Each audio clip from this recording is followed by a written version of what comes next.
Эрхэм үзэгчтэй та бүхэндээ нэчийн мэндийг хүргэмбэрье. За өнөөдрийн манай шууд энэ дамжуулалт маань ихэнх бэлэн боллоо. Тэгэхээр 1990 оноос хойш Бурхны шашны чиглэлээр Бүд найрамдах төвөг улсад суралцсан лам хуургуудаас маань хоёр хуурга маань хамгийн өндөр дэд хэрэгэн буюу саарамц цолд хүрсэн. Энэ хоёр саарамдын маань нэг Бат итгэлт саарамд маань өнөөдөр шууд хоосон чанарын потенциал, орон зай, ухамсарын вакуум төлөв гэсэн сэдвээр үзэгчдийн та бүхэнд зориулаад энэ бидийн хоосон чанарын онлайн тухай түүнийг орчин үеийн шинжлэх ухааны үүднээс хэрэглэн яаж үзэж тайлбарлаж байгаа талаар өөрийн судалгааны ажлаас төлөвлөлнө ингээд ламгаагаа хүрж байна.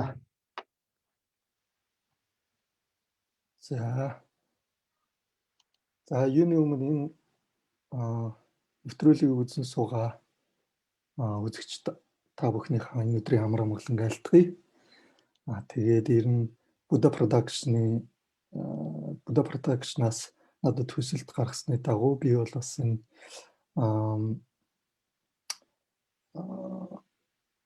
Буддийн зарим онол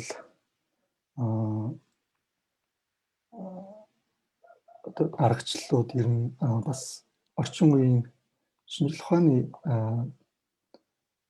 шинжлэх ухаан дээр нь ямар шүү байдалтайгаар үзэж байна. Тэгээд ер нь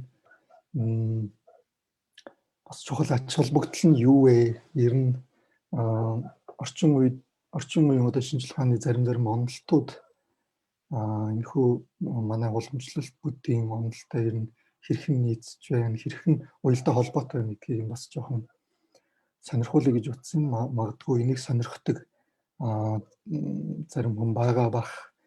Тэгээд миний өнөөдрийн танилцуулах сэдэв болвол бүдийн шашин судлаач барууны Alan Wallace гэдэг эрдэмтэн байдаг. Түүний тавьсан нэг тийм илтгэлээс гол сэдвлэн аваад тэгээд түүн дээр бол бас өөрийнхөө зүгээс зарим тайлбарлах тодотгох тийм зүйлүүдийг гарганаа. Тэгэхээр та бүхэн хэрвээ сонирхож байгаа бол сайхан анхааралтай сонсоорой. За мөн өөрөө үргэлжлүүлээд энэ чиглэлээр видеогоо хааж өөрийнхөө төсвийг хааж олно шүү дээ.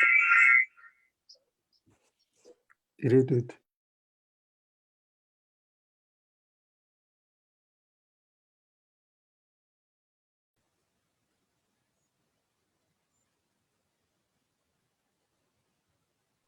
та бүхэн танилцуулж байгаамаа. За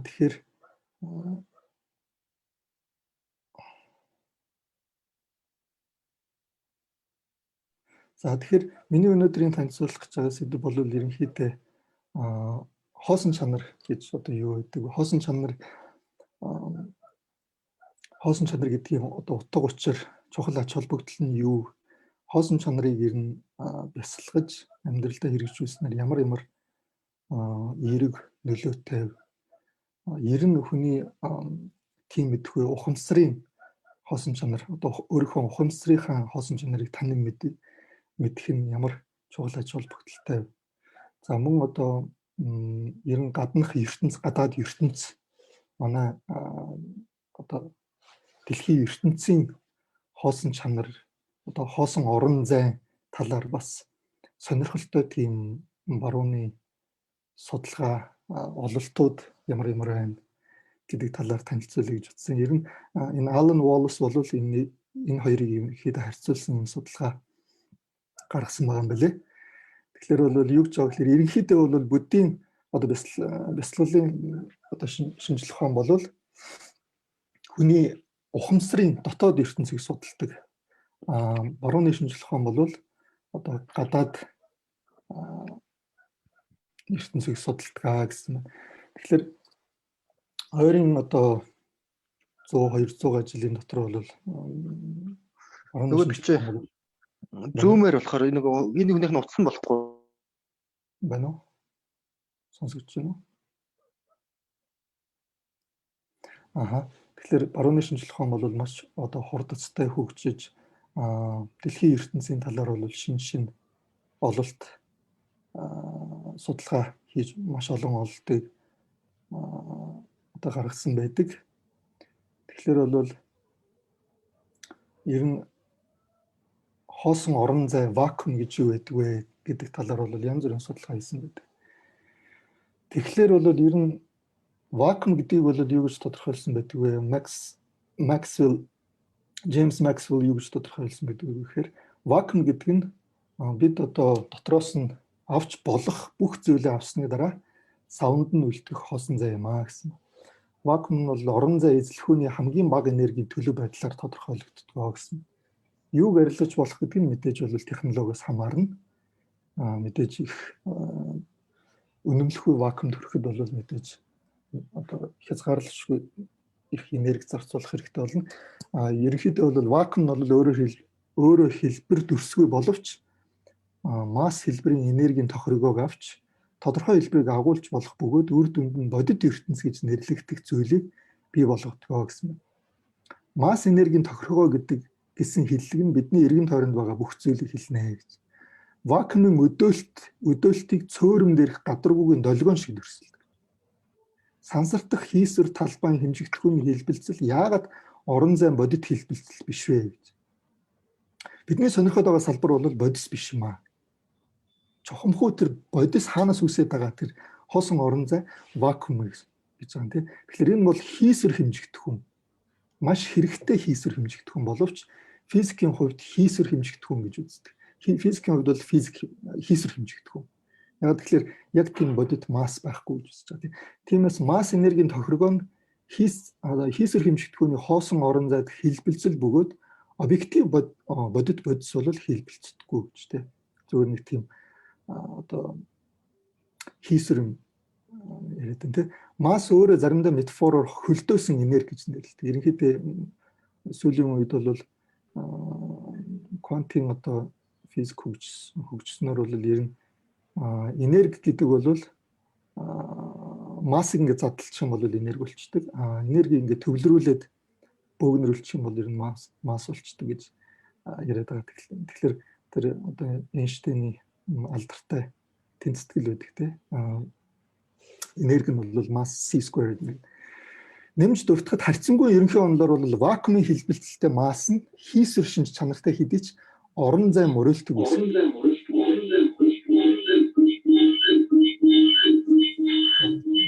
Ууг нь хаахгүй бол нөгөө цөөрөтөд байх шиг байна да.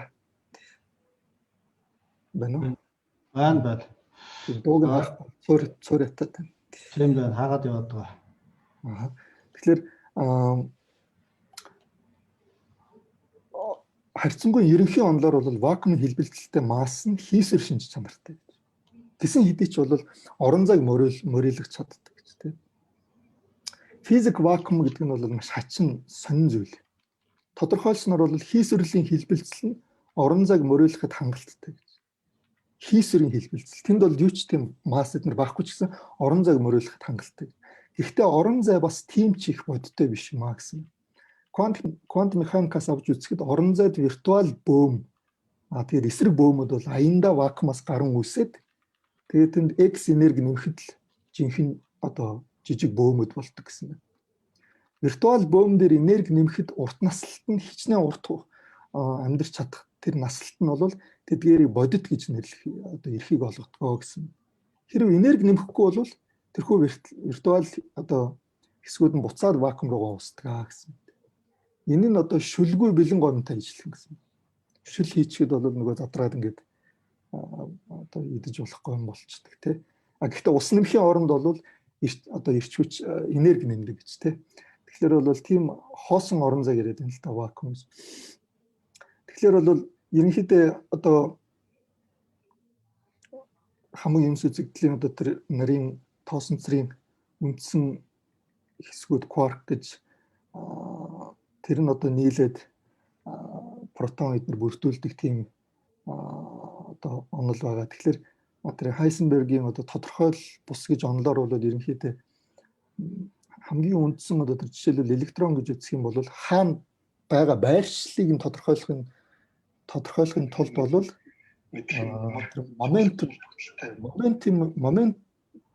моментумыг одоо тухай тодорхой бус байдал нь хичнээн их хичнээн одоо багасаад моментумыг нэг тодорхойлчиход бол байршил нь тодорхойлогддог. Байршил нь тодорхойлчих юм бол моментум тодорхойлогддог. Тэгээд нэг тийм одоо зарчим яриад байгаа юм л да тий. Тэгээд энергийг нь тодорхойлоход бол цаг хугацааг нь тодорхойлж чаддаг. Цаг хугацааг нь тодорхойлоход бол энергийг одоо тодорхойлох боломжгүй болчдөг гэж тий. Нэг ийм зарчим яриад байгаа юм л да.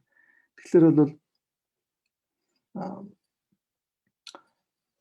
тухайн одоо бөөмийн амьдрах тэр цаг хугацаанд хичнээн бага байна. Хичнээн одоо тухайн бөөмийн энерги нь одоо энергийнх нь одоо тодорхой бус байдал нь илүү их. Энергийг нь хичнээн энергитэй гэдгийг тодорхойлох чадхаа болчдөг. Тийм болохоор энэ нь бол юу гэж байна вэ гэхээр ер нь тэрхүү бөөмөд бол тэрхүү одоо вакуум хоосон орон зайнаас бий болдог. Гэвч бол маш богинохон одоо хязгаарлалгүй тийм маш богинохон хугацаанд бол бий болдог байх нэ гэж тэ. Тэгээ энэхүү одоо бөөмөд юу гэж нэрлэдэг вэ гэхээр виртуал бөөм гэж нэрлэдэг байгаа юм тий. Тэгэхээр виртуал бөөм одоо эсрэг бөөм хоёр ингэж үүсэн гарч ирээд тэгээд эсрэг бөөм хоёр ингэ нийлэхэр бол ингэ вакуум руу уусаад алга болчихдог тий. Тийм байдаг. Тэгээ энэ нь бол зүгээр нэг онол төдий юм уу гэвэл биш гэж үзээд байгаа юм тий. Тэгэхээр бол энийг юугаар одоо ажиглалтаар батлаад байгаа гэж байна тий. Тэгэхээр бол ийм Касимирийн одоо эффект гэж юм байгаа. Тэгэхээр бол тийм вакуум дотор хоёр тийм ямар ч юугүй цэнэггүй тийм одоо юу гэх юм металл ингээд хэдхэн нанометрийн хоорондоо хэдхэн нанометрийн зайтай тавьчихад бол тэр хоёр бол ингээд гаднаас нь нэг юм төлөвч байгаа юм шиг хоёулаа наалтчдаг гэж тийм. Энэ нь бол татах хүчээр тайлбарлахын аргагүй, сахилгаан соронзон хүчээр тайлбарлахын аргагүй одоо тэр металл нь бол тэр чигтээ нейтроноор бүрдсэн байдаг тийм. Тэгэхээр бол тэрхүү хоёр металлын хоёр талаас нь нэг тийм хүч байна гэж үзэж байгаа юм л та. Дундах байгаа тэр нэг одоо хүчээс нь илүү хоёр талын хүч үүсээд тэгээд тэр нэг хоёулаа наалтчихна гэж үүнийг бол одоо Касимир эффект гэдэг юм л та. Тэгэхээр бол тийм вакуумаас виртуал тийм бөөмөд үүсэх боломжтой гэж. Тэгээд таанаас нь бодож магадгүй л виртуал гэдэг зүйл чинь бодит биш юм биш үү гэж тийм. Яаж бодит зүйл болж чадах юм бэ? Энэ виртуал зүйлээс яаж бодит зүйл үүсээд байгаа юм тийм. Тэгэхээр бол дээр дурдсан тэрхүү виртуал одоо бөөм эсрэг бөөмөдөд ерөөсөө тодорхой одоо X энерги нэмэхэд л бол жинхэнэ бодит зүйл үүснэ гэж дээр дурдсан шүү дээ. Тэгэхээр бол тэгэхээр вакуум гэдэг чинь юу болж таарад. Зүгээр яг одоо юу гэдэг нь хамаг масс тоосон зэрэг бүгдийг нь авлаа гэж бодъё те. Юу ч байхгүй тийм хоосон зай үүсгэлээ гэж бодох. Тэр нь яг жинхэнэ хоосон юм уу гэж үзэхээр бол хоосон биш гэж ярьж байгаа юм л та. Тэгэхээр бол тэрхүү одоо үнэмлэхүү вакуум дотор ч гэсэн юу байна гэж хэлбэлзэл байна гэж үздэг байгаа тийм хэлбэлзэл. Тэгэхээр түүнийг болохоор ерөнхийдөө виртуал хэлбэлзэл квантум хэлбэлзэл гэж үздэг байгаа юм л да. Тэгэхээр бол тиймэрхүү үнэмлэхүү вакуум дотор бол тийм квантум долгион гэж quantum wave гэж яриад байдаг. Тийм долгион байна гэж тийм. Тэрхүү долгионыг нь бол бас хэмждэг одоо математикийн аргаар ч гэсэн хэмжиж болно гэж яриад байгаа тийм. Тэгэхээр бол эцсийн эцэд вакуум гэдэг чинь бол үнэмлэхүү вакуум байлаа гэж бодоход бол тэр юу ч байхгүй гэж байгаа юм бол биш ээ гэж тийм. Тэгэхээр бол тэрхүү үнэмлэхүү вакуум бол хамаг одоо бодит ертөнц үүсэхтэр одоо нэг суур гэх юм уу юу гэх юм тийм болж таарч. Тэгэхээр юу одоо бол ухамсар дотоод орон зай мөрөөдөл оюун санааны дүр төрх бодол санаа сэтгэл хөдлөл одоо зэрэг одоо болгодог орон зайг авч үзье гэж тийм. Энэхүү эдгээр бүгдийг бий болгодог орон зай авч үзье гэж. Буддийн шашны бясалгачд бол бясалгачдын одоо үндсэн нээлт бол юу юм бэ гэхээр ухамсарын мөн чанар нь хоосон гэж гэгээлэг гэж одоо нийсэн байна тийм. Буддийн шашны нэр томьёо нь ухамсарын шинж чанарыг маш нарийн тодорхойлсон байна. Ухамсар нь бол хоосон.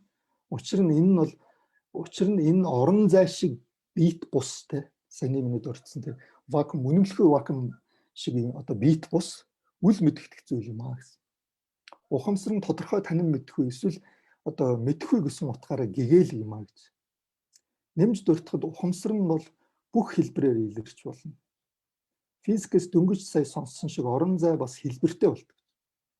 Орон зай ба ухамсарын ялгаа нь ухамсар нь зөвхөн хэлбэрийг олж авахаас гадна бидний мэдэх орон зайд байдаггүй одоо ухамсарлах шинж чанартай байдаг туршина гэж.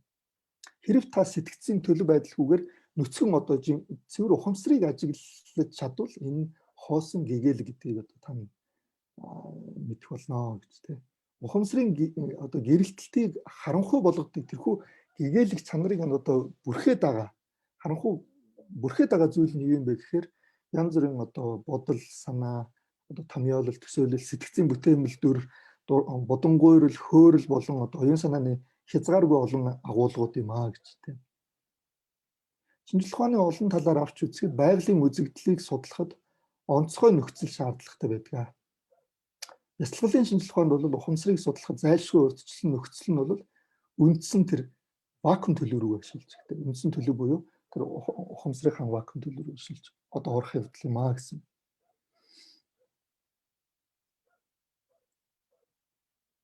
Тэгэхээр буддийн одоо шашны утга зохиолд бол жинхэнэ вакуумыг бол ухамсарын одоо жинхэнэ одоо вакуумлог ухамсарыг бол юу гэж үздэг вэ гэхээр анхдагч ухамсар, анхдагч одоо тийм идэхгүй гэж нэрлэдэг тийм. Тэгэхээр вакуум дотор хуурамч вакуум, жинхэнэ вакуум гэж байдагтай ижилхэн одоо энэ хөө вакуумлог ухамсар дотор бол дотоод ертөнцийн вакуум дотор бол бас жинхэнэ хуурамч гэж хоёр байх нь тийм. Тэгэхээр барууны их танин мэдхийн эрдэмтэд оюун ухааны агуулгаар оюун ухааныг бол агуулгаар хоослох боломжгүй гэж үздэг. Бодлын бүтээмэл дүр импульс нь бол төрөлхийн суйрлагдсан зүйл тул одоо оюун ухаан үргэлж агуулгатай байдгаа гэж тийм. Тэгэхээр бол бодол сэтгэлийн агуулгыг бол сэтгэлээс салахын аргагүй гэж тийм. Баруунд хоосон байдлын талаарх соёлын төгшөөр их байдаг гэж. Би хоосон гэхээр ерөөсөө би байхгүй шиг боддог гэж тийм. Тэгэхээр одоо Декартийн алдартай өгүүлбэр байдаг л та. Би бодож байгаа гэж тийм. Тиймээс би байгаа гэж. Гэхдээ Декарт түүнийг юу ч бодоогүй, хүн бодлогүй байх үед жоохон яах талаар бол төдийлөн өгүүлээгүй. Жоохон санаан зовоод орхицсан гэмээр тийм ээ. Тэгэхээр нарийн мэдлэгтэй тогтвортой сэрүүн өндөр төвлөрсөн оюун ухаанаар бол өөрийнхөө одоо сэтгцийн бүхий л үзэгдлийг туршиж үзэх боломжтой. Тэгэхээр сэтгэлийнхаа тэр 6 дахь тийм мэдрэхүүг бол өндөр түвшинд хүргэх юм бол буддийн гүн ухаанд дурддаг шиг шамата, випашана хоёрын одоо нэгдлийг олж авах боломжтой. Шамата, випашана хоёрын нэгдлийг олж авснаар бол хүн өөрийнхөө одоо ухамсарлог гүн нэвтэрч ухамсарын одоо жинхэнэ тэр үнэмлэхүй мөнч чанарыг үнэмлэхүй шинж чанарыг таньж чаддгаа гэж.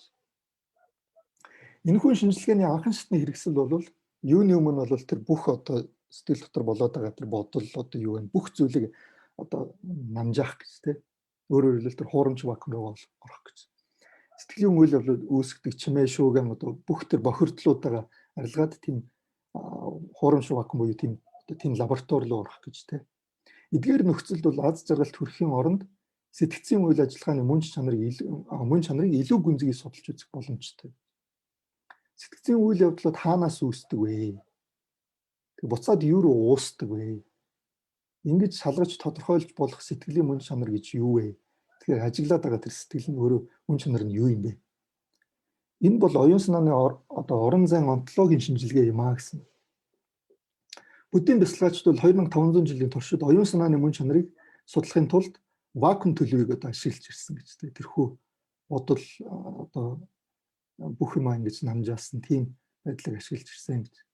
Хамтын үр дүн нь юу гэхээр оюун ухаан гэж үнэмлэхүй чанар байдаггүй олж нээсэн явдал юм аа.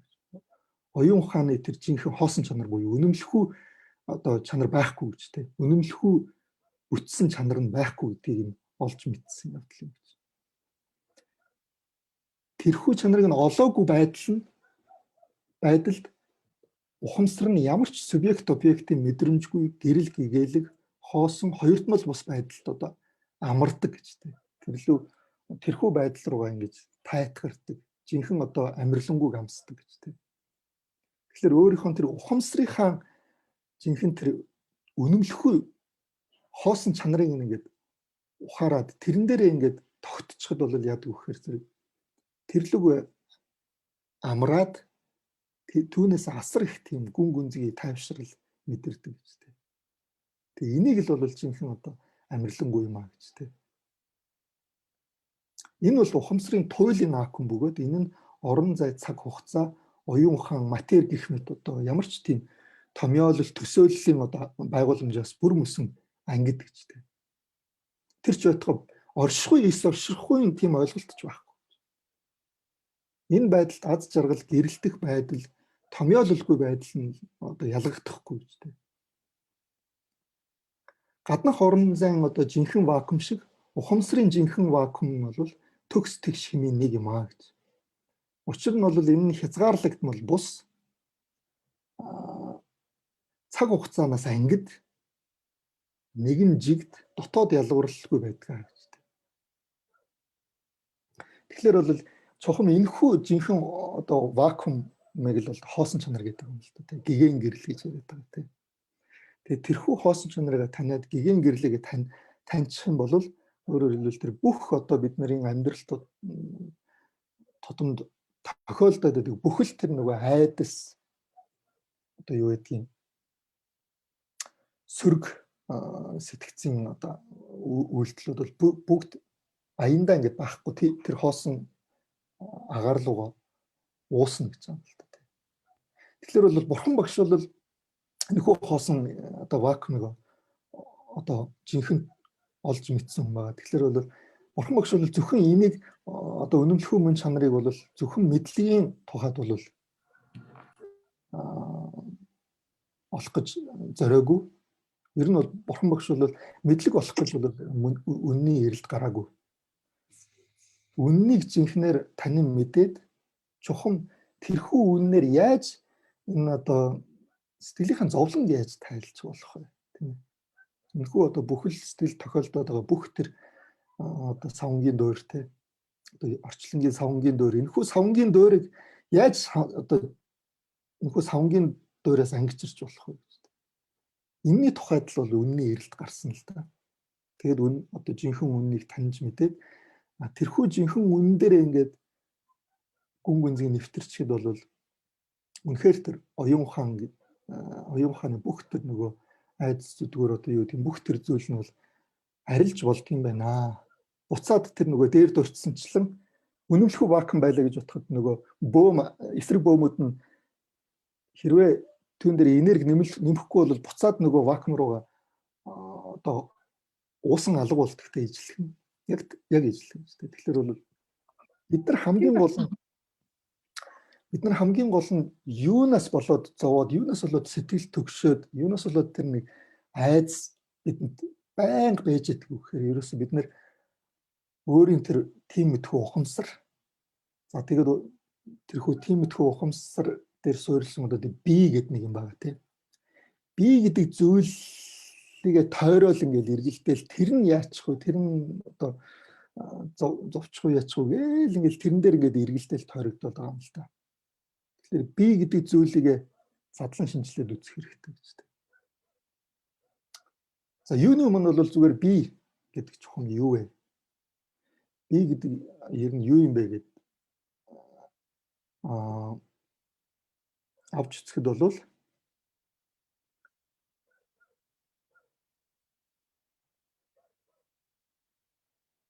энэ эцсийн эцэст одоо бидний хамаг л тэр зовлон зүдгэр айдсын одоо тэр цөмөн болсон гэх юм уу зангуун болсон гэх юм уу тэр нэг би гэдэг зүйл чинь юу юм бэ гэж.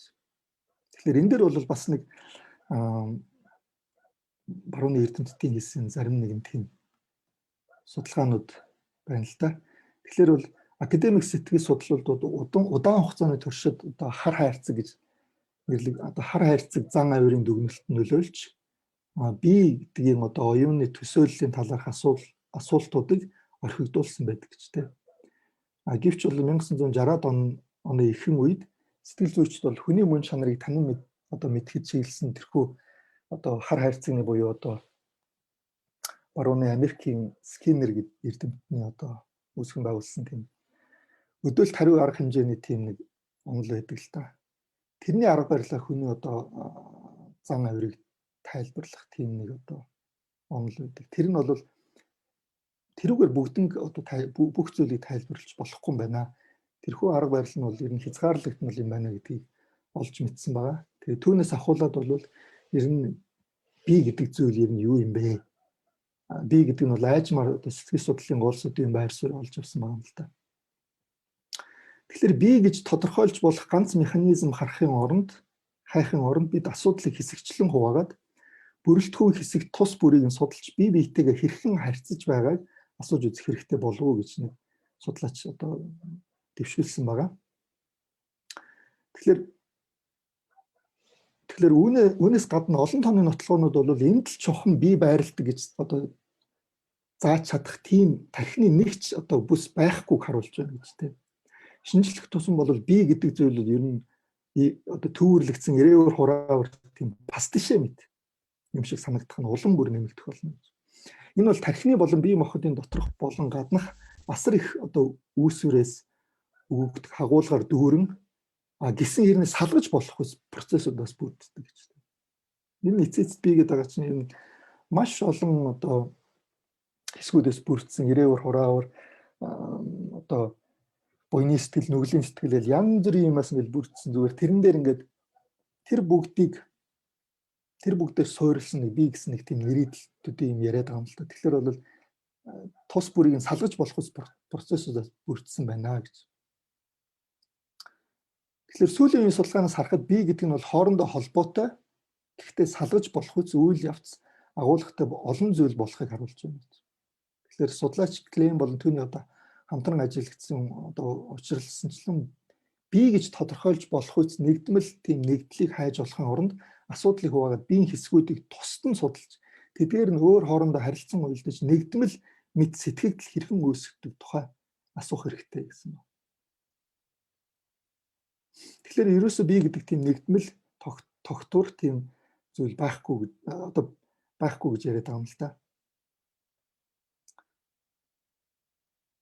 Тэгэхээр бол маш янз бүрийн судалгаа ажиглалт хийгээд үзэхэд бол уурах тархин дотор янз бүрийн ажиглалыг биеийн зарим бүрэлдэхүүн хэсгүүд нь сонгогдсон үлдээд бусд нь гүнзгий гэмтэж болохыг нотолж байгаа. Зарим хэсгүүд нь гэмтээд зарим хэсгүүд нь сонгогдсон болдог гэж тийм.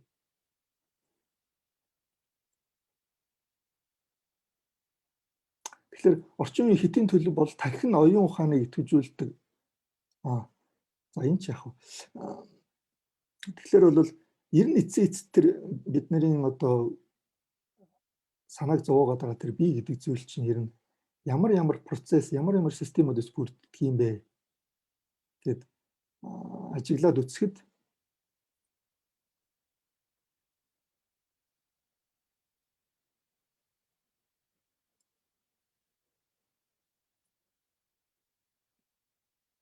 тэгэхээр маш олон хоорондоо уялдаатай боловч тусгаарлагдаж болох үс тийм процессудаас бүрдсэн байна гэж бүрдсэн байгаа юм л та. Тэгэхээр бол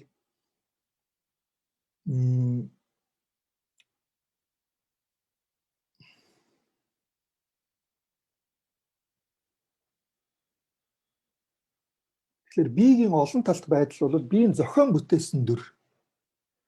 зохион бүтээсэн дүр болохыг харуулсан нейропсихологийн нотолгоо байна гэж тийм. Тэгэхээр бол бидний бие гэдэг байгаа чинь бидний өдөр тутам амьдрал тохиолдод байгаа янз бүрийн болсон явдал түүнийг хүлээж авсан тэр оюун ухаан хоорондоо уялдаатай боловч салгаж болох үс тийм зүйлүүд дээр суурилсан зүгээр нэг бие гэсэн нэг тийм зохиомл дүр гэж. Тийм гэж мэдрэл судлалын шинжилгээ ухааны эрдэмтдүүд бол тэгж дүгнээд байгаа. Гисэн хэдий ч бол өдөр тутмын амьдралд бол биднэрт бие гэдэг нэг тийм нэгдсэн юм шиг тогтвортой юм шиг нэг тийм зүйл байгаад байгаа юм шиг санагдаад байна тийм. Тэгээ тэр чухам энэхүү энийг бол эндүрл гэж яриад байгаа юм л да. Тэгэхээр энэхүү эндүрл чухам яагаад үүсээд байна? Яагаад чухам тийм олон одоо янз бүрийн ирээвэр хураа тийм зүйл дунд яагаад чухам биднэрт нэг бүх юмны цаана нэг итгээд суугаад байгаа юм шиг тийм сэтгэл төрөөд байна, эндүрэл төрөөд байна гэж тийм. Тэгэхээр энэхүү эндүрэл чухам ярив одоо юутай холбоотой вэ гэж үзэхэд бол бурхан багш бол юу гэж ялцсан бэ? Энэхүү эндүрэл одоо өөрийнхөө бие гэдэг зүйл, өөрийнхөө ухамсар гэдэг зүйлийг бол ерөнхийдөө нэгдмэл тийм тогтмол үнэмлэхүй бүтсэн юм шиг тийм одоо баримтлал нь бол энэ бол эндүрэл юм аа гэж.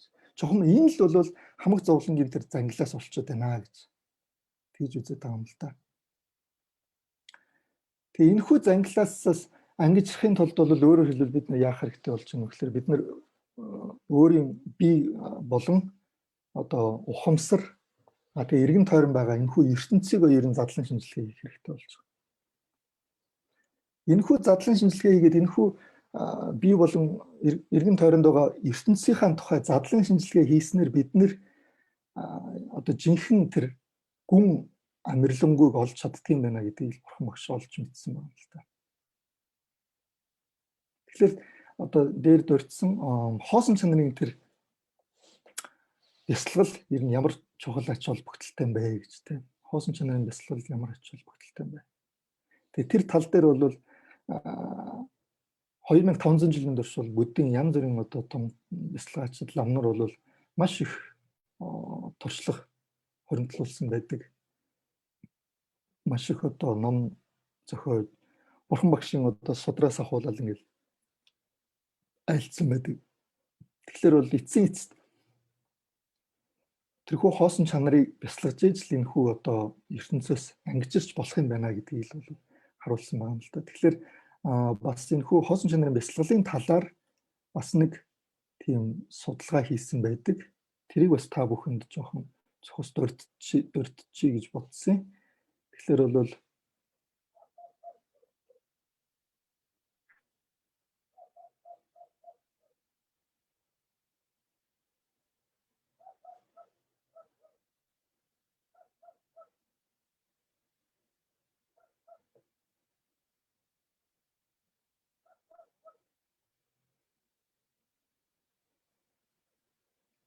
би бас энд нэг юм олохгүй байх шүү.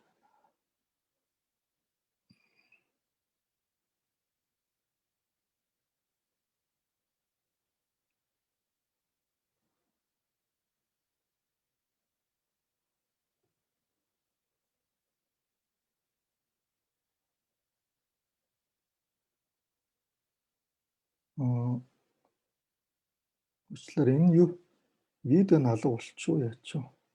Байна уу? Байна уу? Видео байна. Видео байна. Ширэн төр бууцсан байна. Шир чинь буцчих. Зүг. Ширэн дахиад өгч. Тий.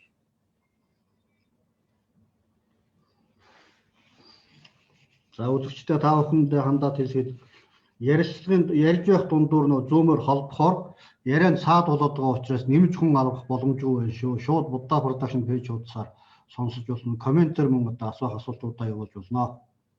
За тэгэхээр энэ дээр бол нэг юм судалгаа байгаа юм л та. Ер нь бурхны шинд энэ гардаг энэхүү хоосон чанар гэдэг зүйлийг энэ амьдралдаа яаж одоо тэрхүү бясалгалыг амьдралдаа яаж хэрэгжүүлвэл ямар ач тустай байдаг вэ гэдэг талаар хоосон чанар түүний одоо шуналгүй байдалд үзүүлэх нөлөөг судлах далдын мэдрэмж, сэтгэл зүйн сайн сайхан байдал гэсэн тийм сэдв.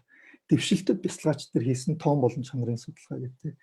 Тэгэхээр бол энийг би бас дээр нэг сонирхуулж ирсэн, зарим хүмүүст бол сонирхуулж ирсэн. Тэгэхээр бол энэ дээр бол ерөнхийдөө би бүгднгийн явуулгүйгээр зөвөр гол хэлэхэд бол энэ барууны эрдэмтдийн зарим одоо энэхүү эрдэмтний хийсэн судалгаа юм л да. Тэгэхээр бол хоосон чанарын бясалгаачдыг одоо ингэж судалгаанд хамруулад тэгээ ер нь одоо хүний сэтгцийн байдалд яаж нөлөөлж байна? Хүний одоо тэр айдас төгшүүр юу гэдгийг сэтгэлийн зовлон тэдгээр бүгдийг яаж нөлөөлж байна гэдгийг судлагдсан байна л да.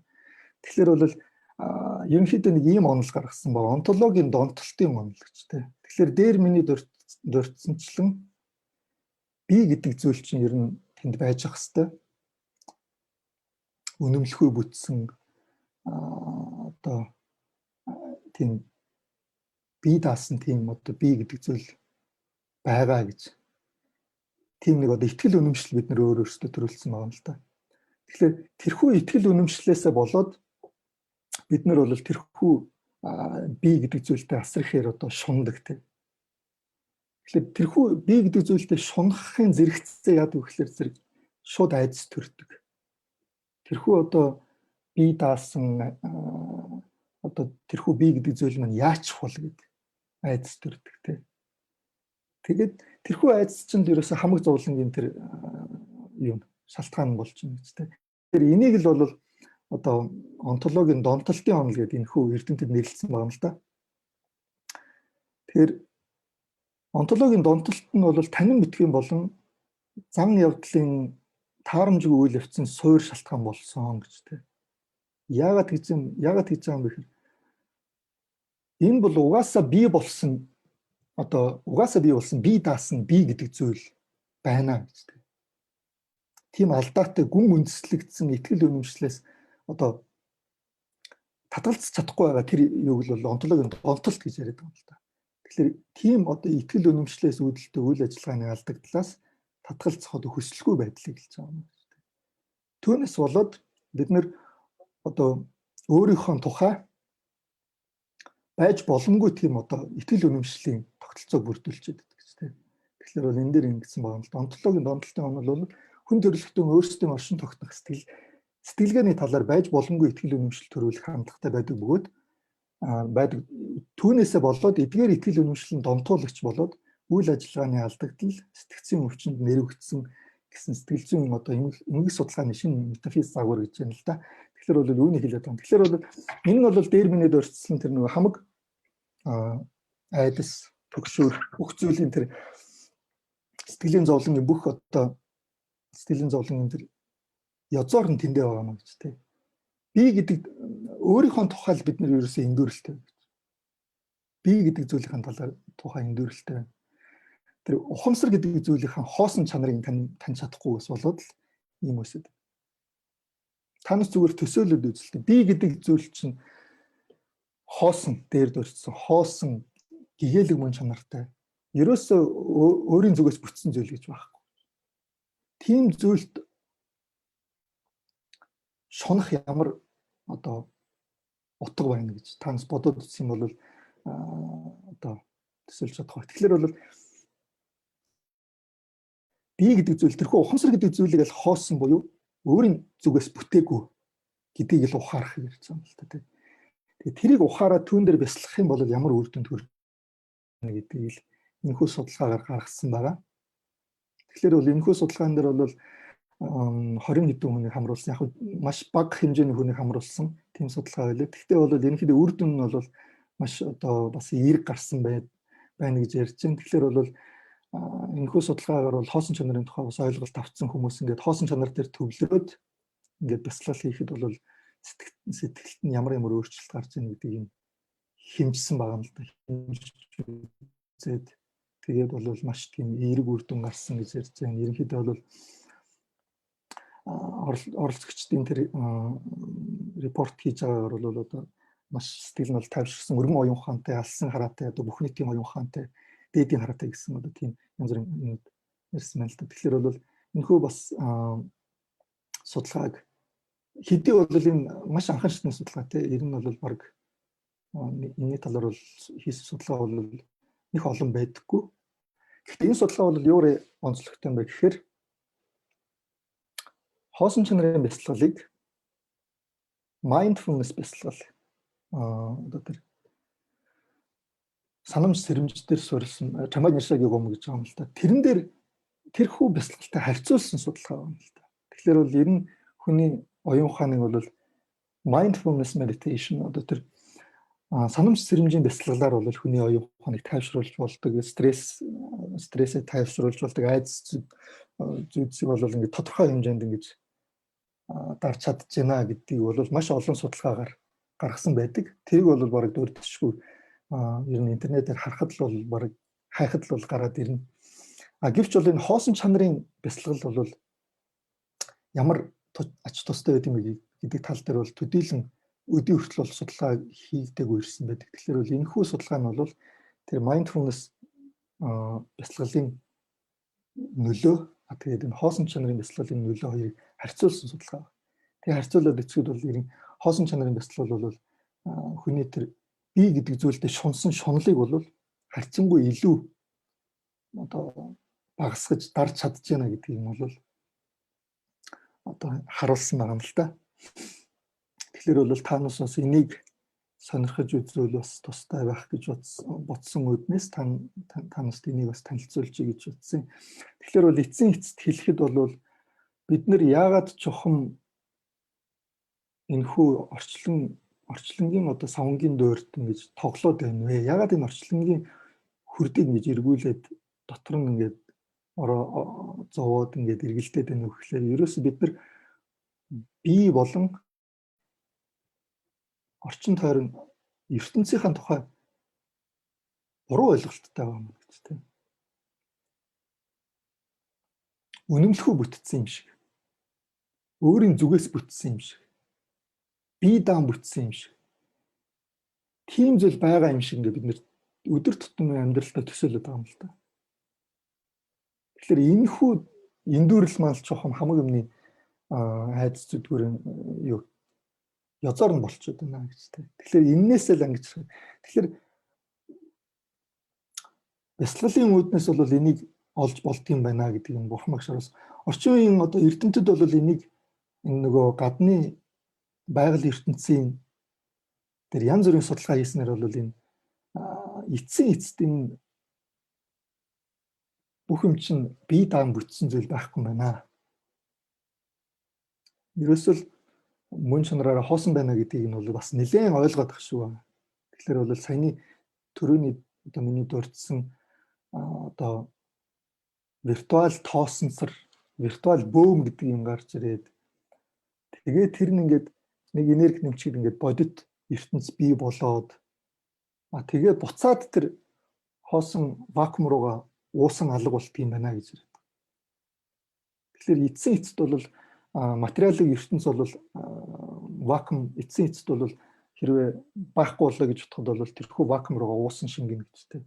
Тэгэхээр бурханы шинэ номууд дээр бол хоосон чанарын агаараас намдаг лунги яваа гэж. Томьёолол эсвэл одоо төсөөлөлж гэх юм уу те. Төсөөллийн хий хөдөлснөөр хамаг одоо ертөнц бий болж байна гэжтэй. Тэрнтэй бол маш таарж байгаа тэр тайлбарлаж байгаа хэлж байгаа тэр үйлхэн ч гэсэн айгүй тийм тодорхой хэлж байгаа юм л да бурхан багш бол. Үнэмлэхүү өөрийн зүгээс бүтсэн зүйл гэж байхгүй. Бие даан бүтсэн зүйл гэж байхгүй. Хамаг юм хоосон чанарын агаараас тэрхүү одоо хийн хөдөлгөөнөөс болоод бүх юм бий болж байгаа гэж тийм бий болж байгаа юм шиг. Тэгэхээр бол ерөөсөө эцсийн эцэст виртуал юмнаас виртуал юм гарч ирэл одоо бид нэр ерөөсөө эцсийн эцэст бид нэр виртуал ертөнцид амьдраад байгаа юм байна гэж тийм. Виртуал ертөнц гэдэг бол бодит огт байхгүй гэсэн зүйл бол биш юм байна гэдгийг бол харуулж байгаа юм л та. Тэгэхээр бол эцсийн эцэст виртуал зүйл шалтгаан үр дагаврын нөлөөтэй байж болдгийм байна гэдэг тийм. Тэгэхээр виртуал бөөм гарч ирээд виртуал одоо хэлбэлцэл үүснээр бол тэр цаг хугацаа орон зай ингэж бас өөрчилж болдгийм байна. Тэгэхээр бол энийг сайн судлаад үзэх юм бол ерөөсөө л хамаг зүйл чинь туйлын мөн чанар нь бол хоосон юм байна. Тэгэхээр бол аливаа нэгэн зүйлийг шинжилээд үзлээ гэж бодох юм бол тухайн зүйлийн тэр үнэмлэхүй чухам яаж бүтээд байгаа тэр нэрлэгдэх утга учир нь юу юм бэ гэд хайгаад үзэхэд бол олдохгүй байгаа нь жинхэнэ одоо амирлангүй юм байна гэдгийг бол бурхан багшруулсан байна л да. Тэр нь бол хоосон чанар юм а гэж тэ. Тэр дагдун зэл миний ба гэж одоо яг үгчлэн гэж тайлбарлсан байдаг. Тэгэхээр бол аливаа зүйлийн тэр нөгөө нэрийтгэн утга учир нь юу юм бэ гэдгийг хайгаад үзэх юм бол олдохгүй гэж тэ. Тэгэхээр аливаа зүйл тэрхүү зүйлийг хайгаад олдохгүй нь өөрөө жинхэнэ амирлал юм байна гэдгийг л бурхан багш одоо харуулсан байгаа юм л да.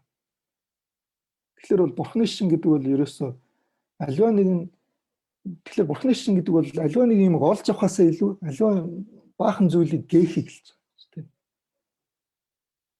Тэгэхээр бурхан багш та юу олж авсан бэ? Би юу ч олж авсангүй, бяцлаглаараа би юу ч олж авсангүй.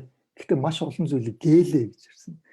Тэгэхээр ер нь тэр хоосон чанар гэдэг зүйлийг ухаарчаар яах вэ гэхээр тэр маш олон зүйл гээгдчихдэг гэж тийм. Бид нарын тэр гүн гүнзгий, сэтгэлийн гүнд байдаг тэр айдас тэгэл тэр түүнээс гарсан тэр одоо шунал одоо бүхэл тэр нөгөө сөрөг сэтгэлийн хөдлөлөд байгаа. Тэдгээр бүх зүйлүүд нь гээгдчихдэг гэж тийм. Тэгэхээр бол энийг л чухам нирвана гэж яриад байгаа юм л да. Тэгэхээр бүх тэр нөгөө сэтгэлийн дотор байгаа тэр бүх түйтгэр бүрхээд байгаа тэр бүх зүйлүүдийг гээх түүнээс ангижрахыг бол жинхэнэ нирвана гэж хэлээд байгаа юм аа. Тэгэхээр энийг л голчлон тайлбарлая гэж утсан. Тэгээд гадаад материалын ертөнцийн одоо жинхэнэ вакуум ч гэсэн тэр дотоод одоо ертөнцийн жинхэнэ тэрхүү вакуумлаг гэгэн гэрэл гэж яриад байгаа тэрхүү зүйл ч гэсэн тэр ер нь эцсийн эцэст хамаг зүйл чинь тэрхүү одоо хоосон чанарын агаараас үүсээд буцаад хоосон чанар руугаа уусдаг юм байна. За энийг л та бүхэнд бас сонирхуулъя гэж утсан. Тэгэхээр энэ дээр бол иймэрхүү одоо харьцуулсан нэг тийм юу байна л да. Илтгэл байна л да. Тэгэхээр бол энийг бас та бүхэн сонирхож мөн одоо бурхны шинийхээ энэ хоосон чанарын онолын талаар бас сонирхож судалж үзээсэй гэж та бүхнээс хүсэх байна. За ерөнхийдөө миний бол ингээд илтгэл ингээд баг болчлоо. Тэгээ та бүхний зүгээс сонирхож байгаа бол асуулт зүйл юу байна? Тавьж болно.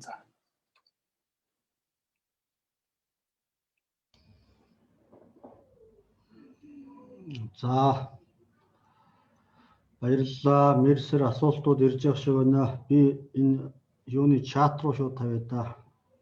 Тэгвэл харахнараа боломжтой болоо.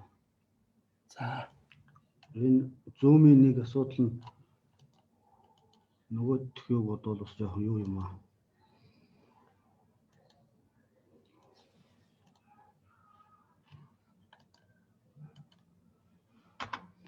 За та чат руу юм ирж ийн харж байна уу? За сайн харагдахгүй. Чатын хамгийн төсөөлтөнд очсон асуулт нэг гээд зүг.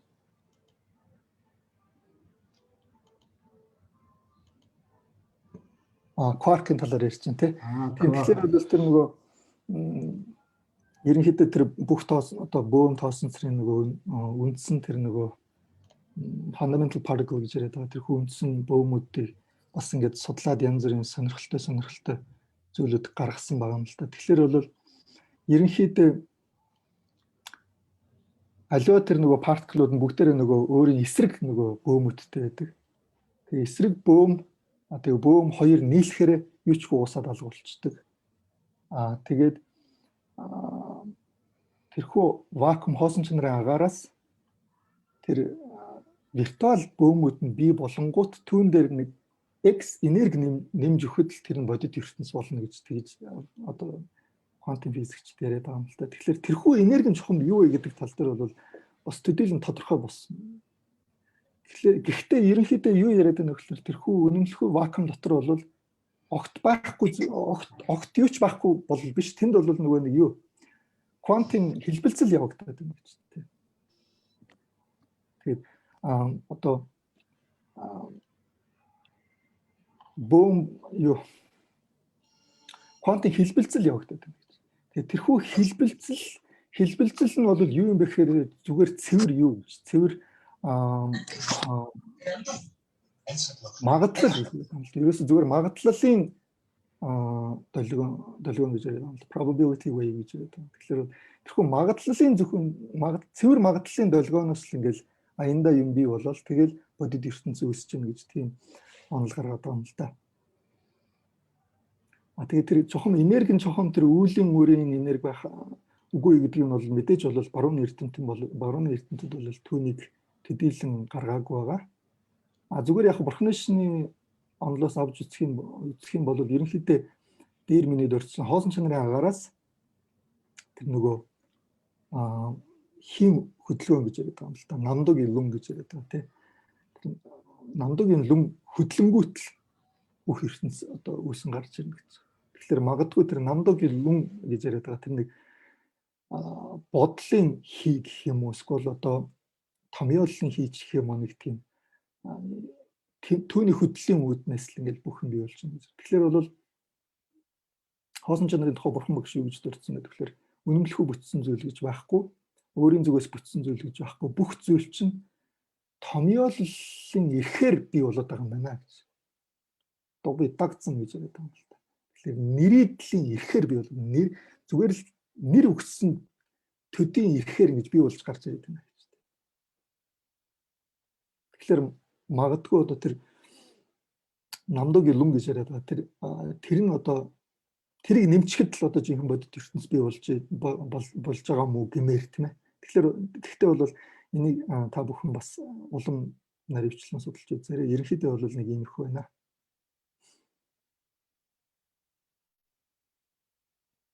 За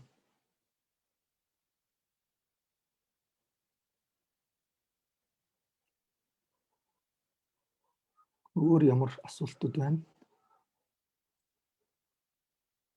Байна.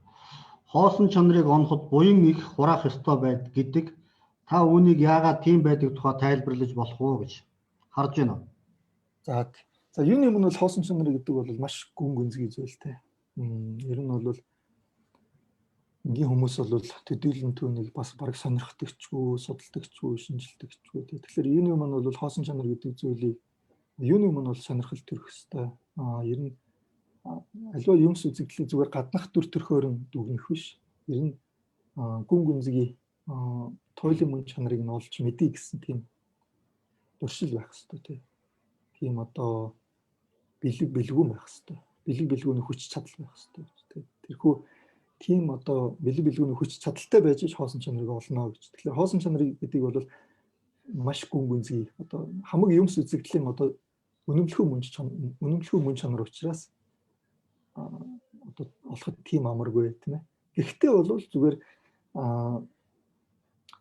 судалгаа нарийн шинжилгээ хийгээд үтсэх юм бол огт ухаарч болдоггүй зүйл бол биш гэж тийм. Тэгэхээр бол үүнийг олж авах боломжтой. Гэхдээ бол гол нь өөрийн зүгээс хичээл шаардна. Аливаа юмс үзэгдлийн одоо жинхэнэ мөн чанарыг танин мэдээ гэсэн тийм эрмэлзэл хэрэгтэй байх гэж байна.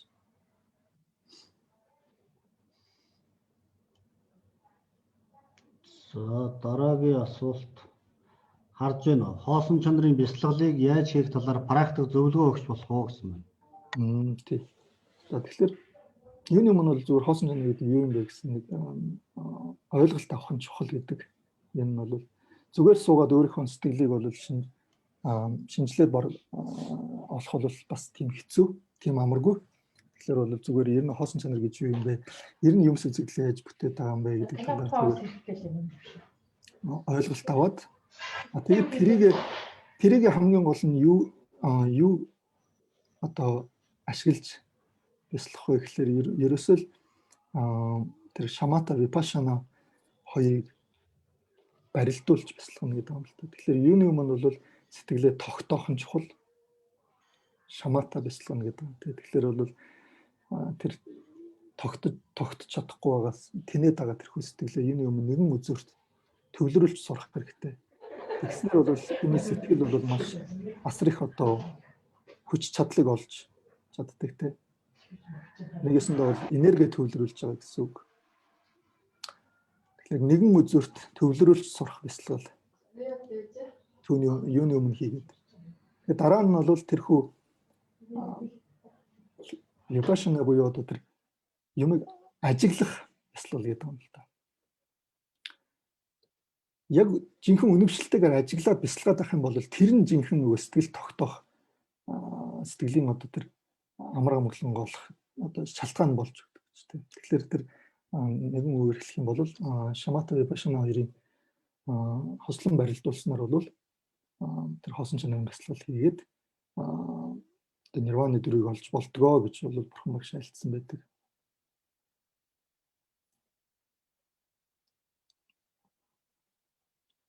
За өөр ямар асуулт байна?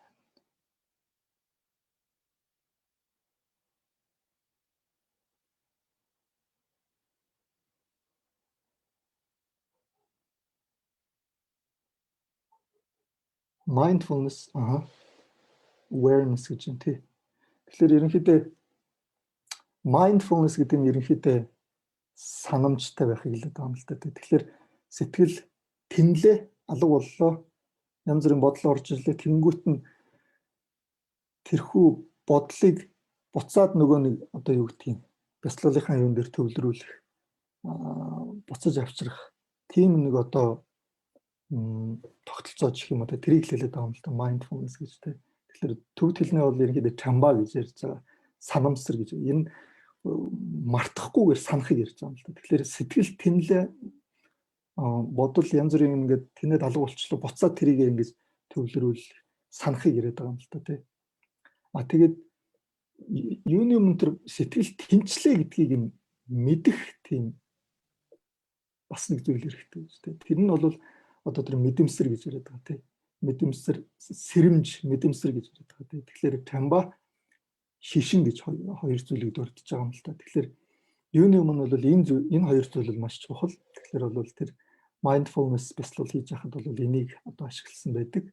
Тэгэхээр бол сэтгэл тэнлээ, сэтгэл тэнэлсэн гэдгийг мэдж тэгээд тэр санамсар гэдгийнхээ хүчээр одоо буцаад тэр одоо юу гэдгийг төвлөрүүлэх одоо амьсгал юу гэдгийг тэр зүйл дээр ингэж төвлөрүүлэх тэрийг хэлж байгаа юм л да. Тэгэхээр чамба нэршиг гэдэг нь тэрийг хэлж. За.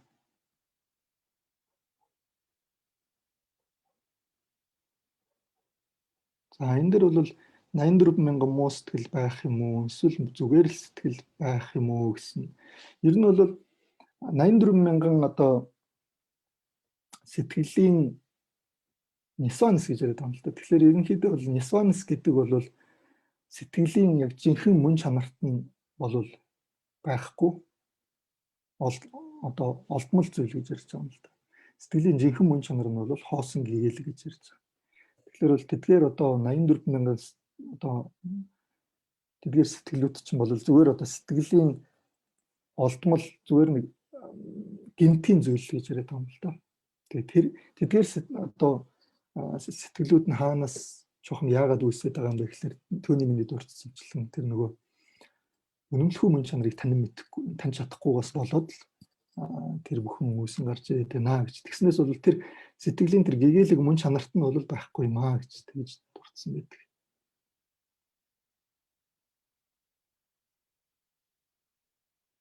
Сэтгэл хий хөлөлдөг гэсэн гэж. Сэтгэлийн төрөл нь сайн муу саар мөрөл гэж байна гэж тийм. Тэгэхээр бол тийм зөв сэтгэл гэдэг бол өөрийн дагалдсан хийтэй байдаг. Гэхдээ бүх төрлийн сэтгэл ер нь бол сэтгэлийг дотор нь хуваах юм бол хязгаарлашгүй олон сэтгэл байгаа.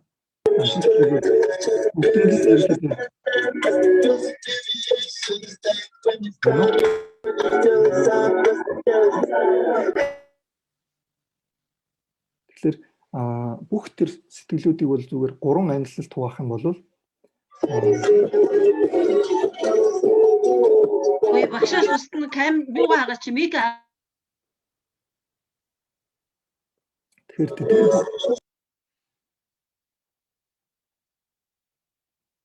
энэ нөгөө өдөртөж байгаа хүн хаашаа л уулцсан.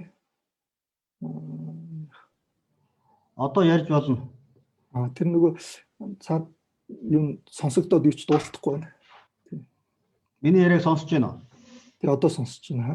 Одоо зүгээр би одоо дахиад нэмж хүн авахгүй бол орж ирсэн хүмүүс гинт микээ нээгээд дундуур саад болоод. Тийм тэгэхээр тэдгээр комментээр хүмүүсээ миний одоо цэрэмтэл бүрсэтгсэн Facebook хаягаар асуултуудаа явуулаарай. Зүүмээр дахиж хүн авах боломжгүй байна шүү. Ярьж явах дунд нь саад болоод байна. За тэгэхээр тэдгээр бүх одоо төрлийн олон төрлийн сэтгэлүүдийг зүгээр ерхэд нь 3 ангиллалд хуваах юм бол зүгээр нэг төрлийн сэтгэл нь бол эерэг, нөгөөх нь сөрөг, нөгөө гуравдах нь бол эерэгч биш, сөрөгч биш тийм л зүйлийг яриад байгаа юм л да. Тэгэхээр сарм гэдэг нь бол зүгээр эерэгч биш, сөрөгч биш тийм л зүйл. Тэгснээс биш сэтгэлийг хуваах юм бол хязгаарлагшгүй олон төрөлд хувааж болно. Зүгээр эдгээр зүйлийг 3 ангиллалд ингээд багтаачих юм бол ямар ч сэтгэл байсан гэсэн эсвэл эерэг сэтгэл байна, эсвэл сөрөг сэтгэл байна, эсвэл эерэгч биш, сөрөгч биш тийм сэтгэл байна гэж. За бүдийн шин сүнс гэж байдаггүй гэж. Тэгэхээр бол дээр минь дурдсанчлан сүнс гэдэг зүйлийг бол бүдийн шин хүлээн зөвшөөрөхгүй. Тэр барууны яриад байгаа одоо тэр soul гэж яриад байгаа. Тэр зүйлийг бол бүдийн шинд бол хүлээн зөвшөөрдөггүй. Тэг яагаад тэгэхээр ерөөсөө би гэдэг зүйл байхгүй гэж үзээд байгаа шүү дээ. Бүдийн шинд бол би гэдэг зүйл байхгүй. Би даасан тогтмол тийм би гэдэг зүйл байхгүй.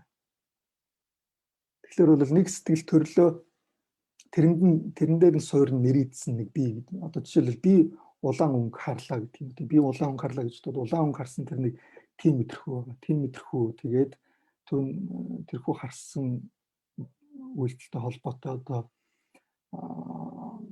эргэтэн одоо юу вэ бүх зүйл хамар холбогдож байгаа. Тэгэхээр тэрэн дээр суурилсан би гэдэг нэг зүйл. Дараа нь би цэнхэр өнгө харлаа гэж.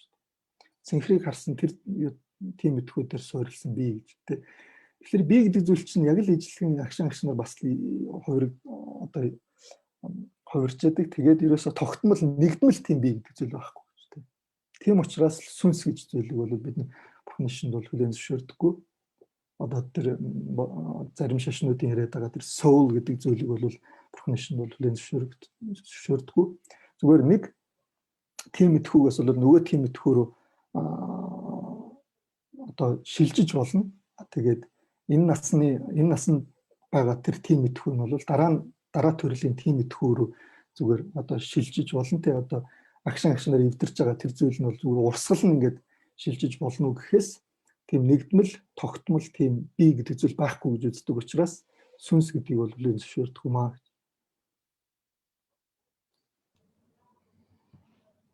За энэ дээр ухамсарын хідэн төвшин байдаг вэ гэсэн нэг асуулт үлдсэн байна. Хаана? Ухамсарын хідэн төвшин байдаг вэ гэсэн. Тэгээд тэгэхээр ер нь бол ухамсарыг яг хуу зүгээр бүдүүн нарийн машид нарийн төвшин гэж хуваасан байдаг л та. Тэгээд ер нь бол янз бүрээр хуваасан байдаг. Зарим юм дээр. Тэгэхээр яаж хуваах нь бол нэг ч тийм чухал биш. Ерөнхийдөө бол зүгээр бидний өдөр тутмын амьдралд бол одоо 5 эрхтний маань ингээд үед ажиллаж байгаа тэр нэг тим мэдхүү байгаа тий 5 төрлийн тим мэдхүү гэж ярьдаг тий 5 төрлийн тим мэдхүү маань бол ерөнхийдөө харьцангуй бүдүүн төвшингийн одоо тим мэдхүү гэж ухамсар гэж ярьдаг. За түүнээс цаашаа бол 6 дахь тим мэдхүү янз бүрийн бодлууд байна тий бидний тархинд болж байгаа янз бүрийн бодлууд тэр нь бол арай харьцангуй бас нарийн төвшин рүү орж байгаа. За бүр хамгийн нарийн төвшингийн ухаан гэж тэрийг бол нөгөө машид нарийн ухамсар гэж ярьдаг л да. Машид нарийн ухамсар нь бол ерөнхийдөө бүх ухамсар хамгийн анхдагч гэж ярьдаг. Тэгэхээр үхээд ер нь дараагийн төрөл авахд бол тэр машид нарийн ухамсар нөгөө шингээд байхгүй болоод тэгээд машид нарийн ухамсараас ахаад буцаад одоо бүдүүн төрлийн ухамсарууд нэгж уран гарч ирдэг гэж ярьдаг. Тэгэхээр бол ерөнхийдөө нэг 3 төвшөнд хувааж болох.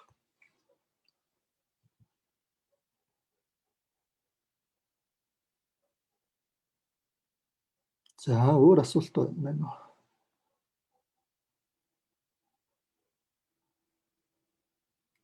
За Quark гэрэлтэй гэдэг нэг асуулт байна.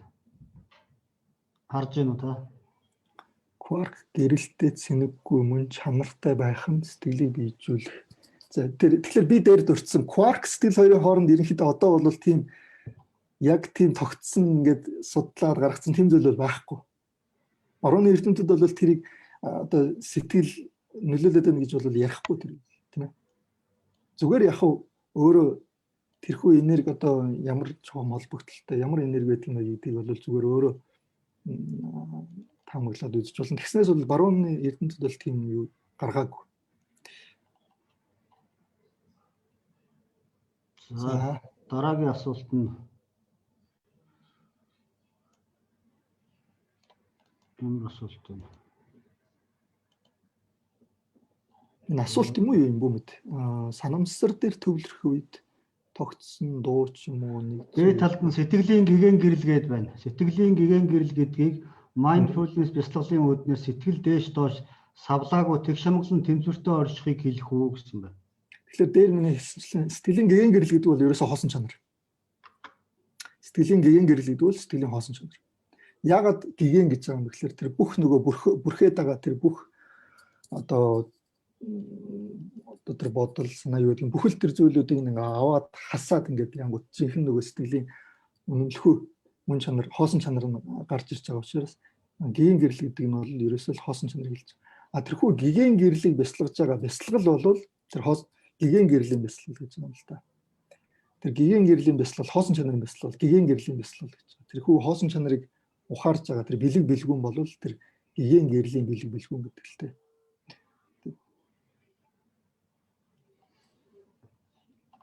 За дараагийн асуулт.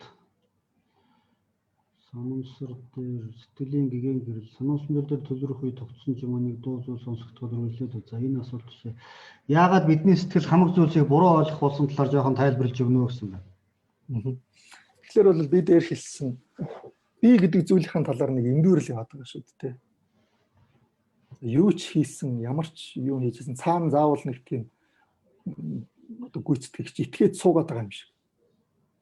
Ерөөсөө л бүхэн хийгээд суугаад байгаа юм шиг, нэг тийм итгээд суугаад байгаа юм шиг. Энэ эндүүрэл чухам хаанаас ирсэн? Бурхан багш бол энэ эндүүрэл зүгээр аяндаа олдмол генет үүссэн гэж үзэж байгаа юм л да.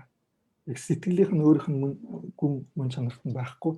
Зүгээр энэ талаар бол яг барууны эрдэмтэд чухам юу гэж үздэг вэ гэдэг тал дээр бас сонирхолтой нэгэн зүйл дурдах юм бол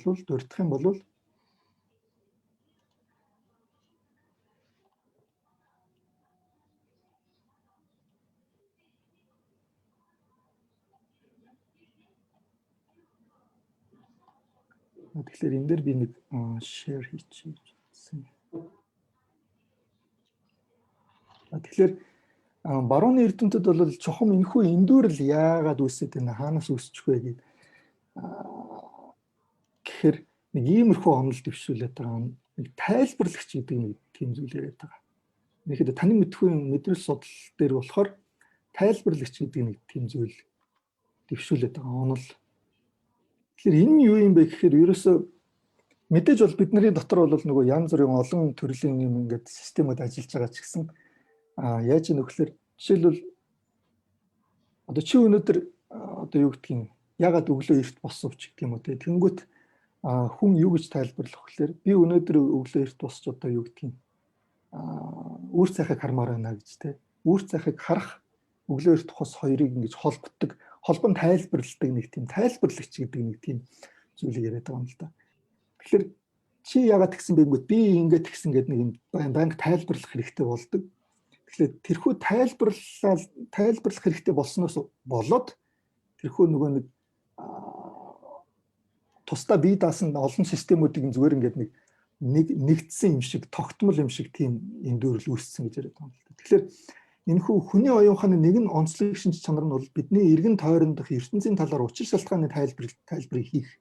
Бидний амьдрал тохиолдож буй үйл явдал, үйлдэл талаарх таамаглалыг боловсруулах, дэлхийд эзлэх байр суурийнхаа тухай учир зүйд нийцхүйц тийм өгүүлэмжийг байнга хийдэгтэй, тасралтгүй хийж идэг. Тэгээ энэ чадвар нь бид байнга өөрчлөгдөж байдаг ертөнцид дасан зохицоход одоо тусалдаг тийм. Мөн одоо үүсч болзошгүй бэрхшээлийн хялбархан шийдвэрлэх боломжийг олгодог. Бид учир шалтгааны тайлбарыг бараг л хорон мөч тутамд өөрөө мэдлгүй хийдэг гэж тийм. За жишээлх юм бол нарлаг үдээс хойш одоо кино үзэхээр явлаа гэж бодоход театрт орохоос өмнө одоо гадаа гудамжинд машин зогсоол нь хуурай, тэнгэр цэлмэг байлаа гэж дээ, тэ. Хэдхэн үйл бараг цэлмэг. Тэгээ кино дуусаад гарч ирлээ гэж бодоход одоо юу гэдгийг тэнгэр бүрхсэн газар нь одоо чигдсэн байлаа гэж бодоход та юу гэж тайлбарлах вэ гэхээр кино үзэж байх үед бороо оржээ гэж тэ. Тэгж тайлбарлана шүү дээ.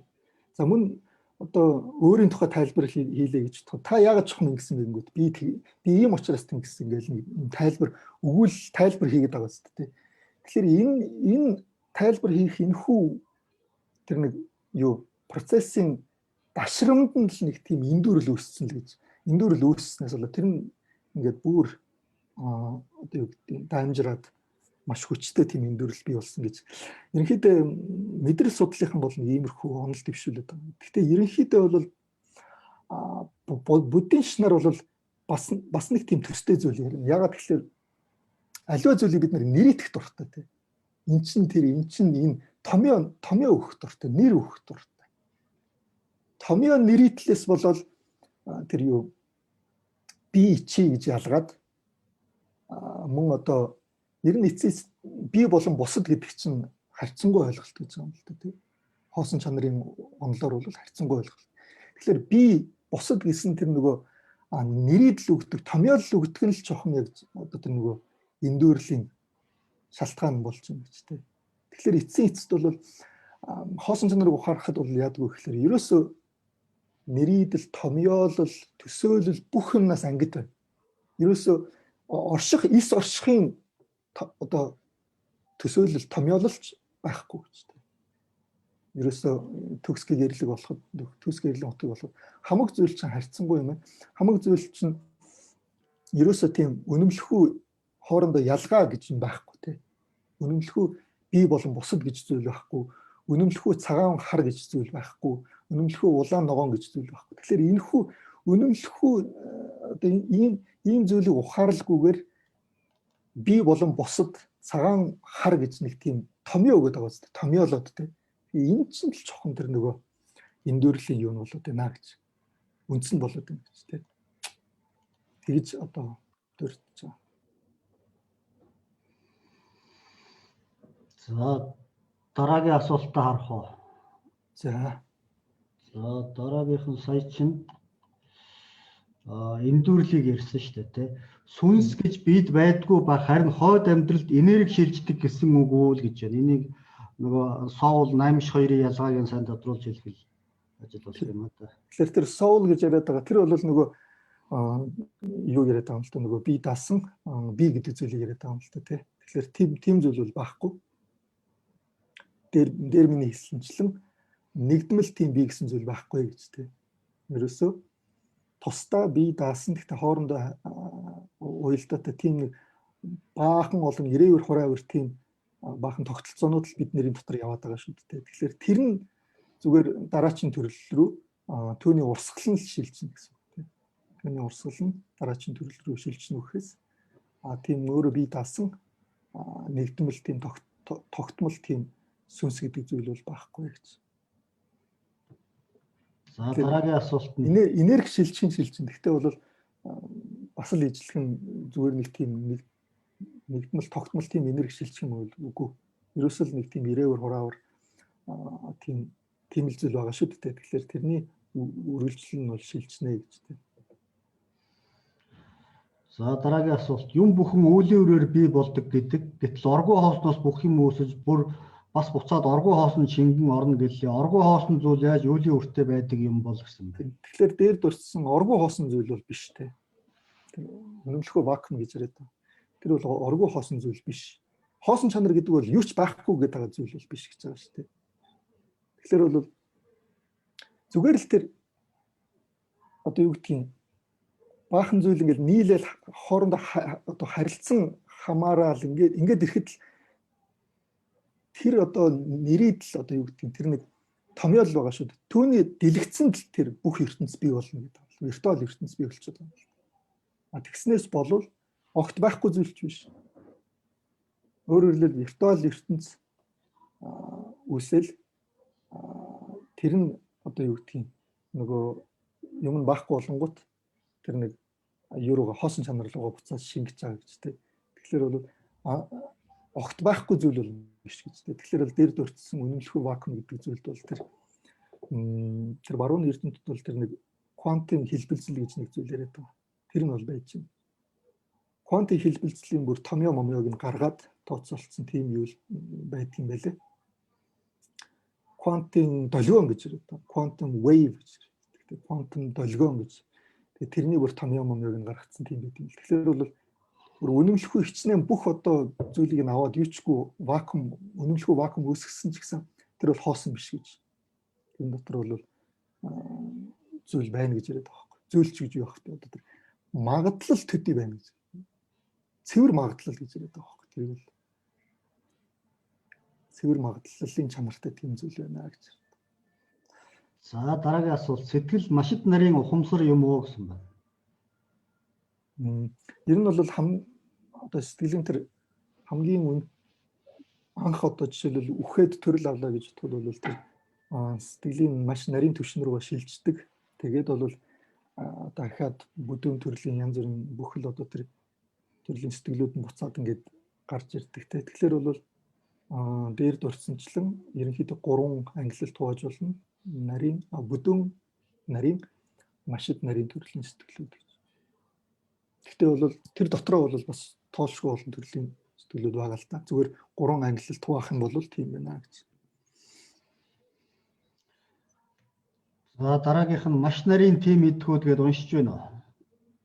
Авьяас сэтгэл хадгалагдаад дараа төрөлд ороод байна. Ямар хэлбэрээр ямар хүчтэйгээ дараа төрөлд хүргээд байна гэсэн байна.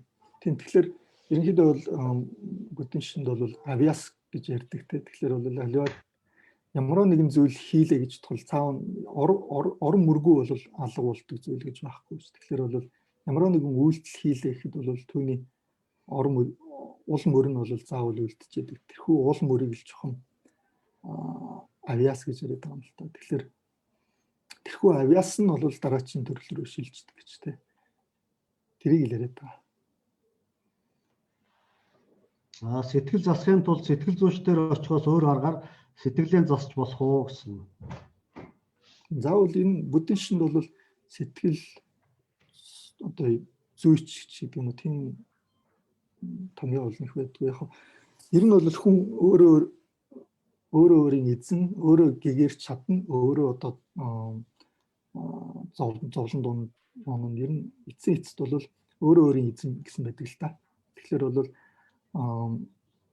дээрээс чамайг нэг хүн тийм өдөр даад ч юм уу чамайг зовоогоод жаргаагаад байгаа тийм зүйл огтхонч байхгүй. Хамаг зүйл шүтэн барилгатай.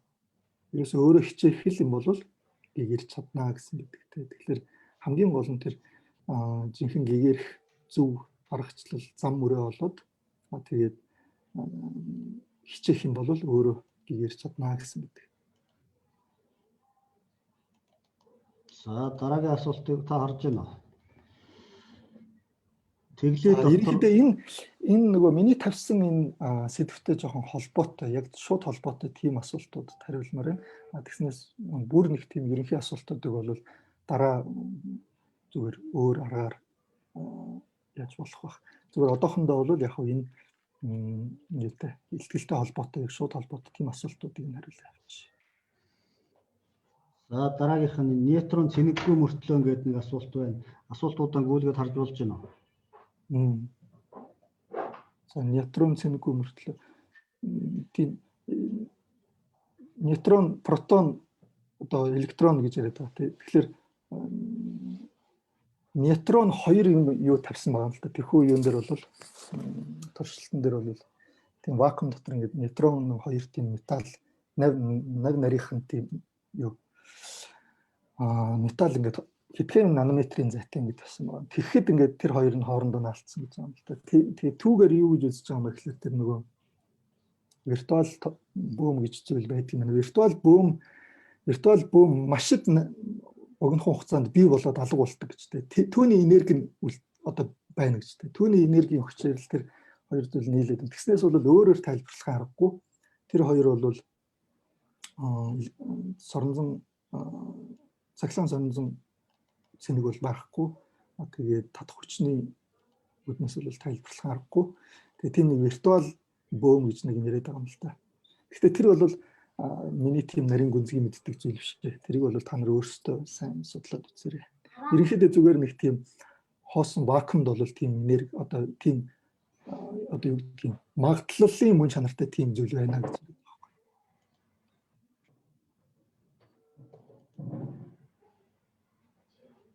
За үүлийн өөрийн тухай бол яг би дараа өөр томс хэрвээ асуулт тамаар байвал яг одоо энэ юутай холбоотой бэлтгэлтэй холбоо шууд холбоотой тийм асуултууд байвал хариулъя явуулчих. Сэдвийн дагуу асуулт асуугаарай хүмүүсээ. Зөвхөн өнөөдрийн сэдвтэй холбоотой асуултаа асуугаарай. Би асуултнуудыг ингээд явуулаад байна. За та харж байгаад боломжтой нуудаа түүгээд хариулаад явчихъя. Ер нь хоёулаа нэг цаг тогтооё. Одоо нэг хэдэн минут байвал боломжтой байна. Тэгэхгүй бол асуулт маш олон орж ирж байна. Таны боломжтой цаг ямар байна? За одоо ингэсгээ тэгээд нэг хэдэн асуултанд хариулаад тэгээд зогсгоо да тий. Тэгээ нэг цаг хэлэхгүй бол асуулт нэмж ирээд байна. Тэгэхээр одоо 10 минут болчих. 21 минут. За тэгвэл 10:30-аас хойш асуулт нэмж авахгүй нь шүү манайхаа. Энэ одоо байгаа асуултнуудаа хариуллаа. Тэгээд өнөөдрийн энэхүү мэдээллийг өндөрлөнө. За ямар асуултан дээр зогссон бэ? Хоосон чанарыг өдөр тутмын амьдралдаа дадуулах. Зөв. Дээд талд нь хязгааргүй төрөлд хураасан үүлийн үрийг сэтгэл тураана гэхээр замбраагүй том санах ой гэсэн байна. Энд хариулах уу? За үүлийн үрийн тухай ерөнхийдөө би өөр тусдаа түүнд хариулж болно. Одоо энэ үед бол яах юм бэ? Одоо энэ чухам энэ юутай яг шууд холбоотой тийм асуултууд байвал. За хараарай. Вакуум хоосон чанарын тухай тийм асуултууд байвал. Хоосон чанарыг өдөр тутмын амьдралд хэрхэн дадуулах вэ гэсэн асуулт байна. Тэгэхээр бол ерөөсөө дээр миний хэсэлжлэн би гэдэг зүйл байхгүй гэж тийм. Тусдаа бие даасан тогтмол бие гэдэг зүйл байхгүй. Зүгээр энийг л чухам хэрэгжүүлэх хэрэгтэй амьдралдаа ерөөсөө. Ягаад тэгэхээр бидний амьдралд юу ч болж исэн эцсийн эцэст тэр нөгөө одоо жишээлбэл ямар нэг хүн чамайг одоо зовоогоод байлаа гэж бодъё. Эсвэл чамайг уурлууллаа гэж бодъё тий. Тэгэхэд бол тэр уурал хэнийг уурлуулад байгаа юм?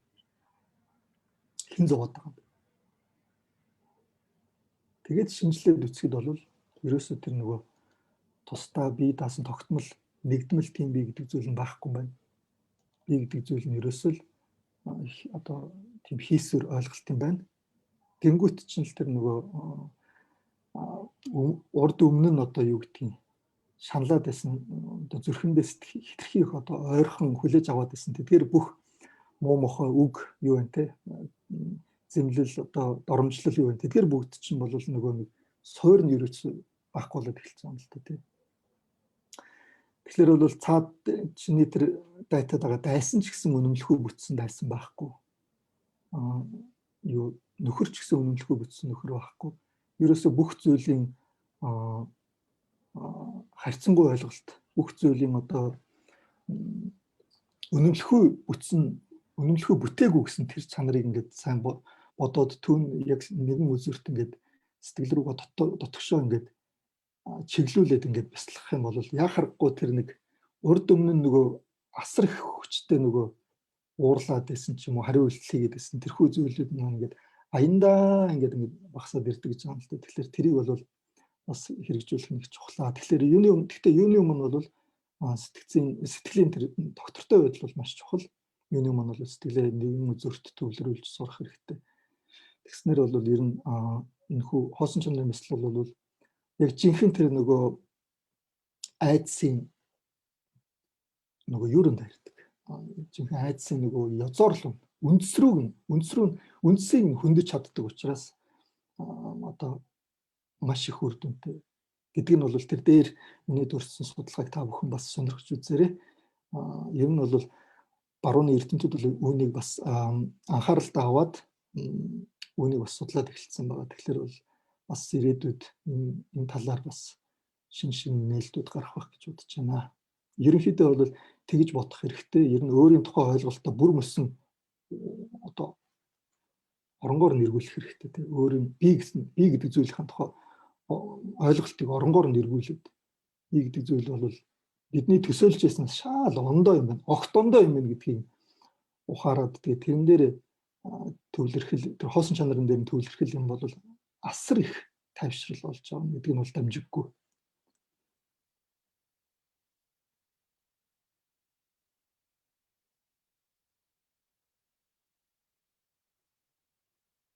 За зарим асуултууд нь бол хэтэрхий нийтлэг асуултууд энэ тэрийг бол яг та. За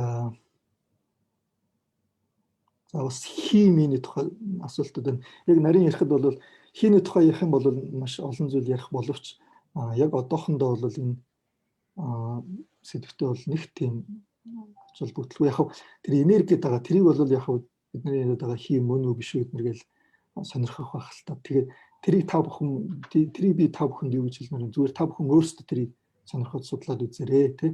Бурхны шинд бол хий гэдэг зүйлийг нэг иймэрхүү юм ярьдаг. Тэгээд энэ баруунд бол бас нэг тийм квантын хэлбэлцэл гэж нэг юм яриад байгаа юм байна. Тэгээ энэ ямар шүү юм бэ гэдэг нь та өөрсдөө сонирхоод үзээрэй. Их сонирхолтой зүйлүүд байгаа.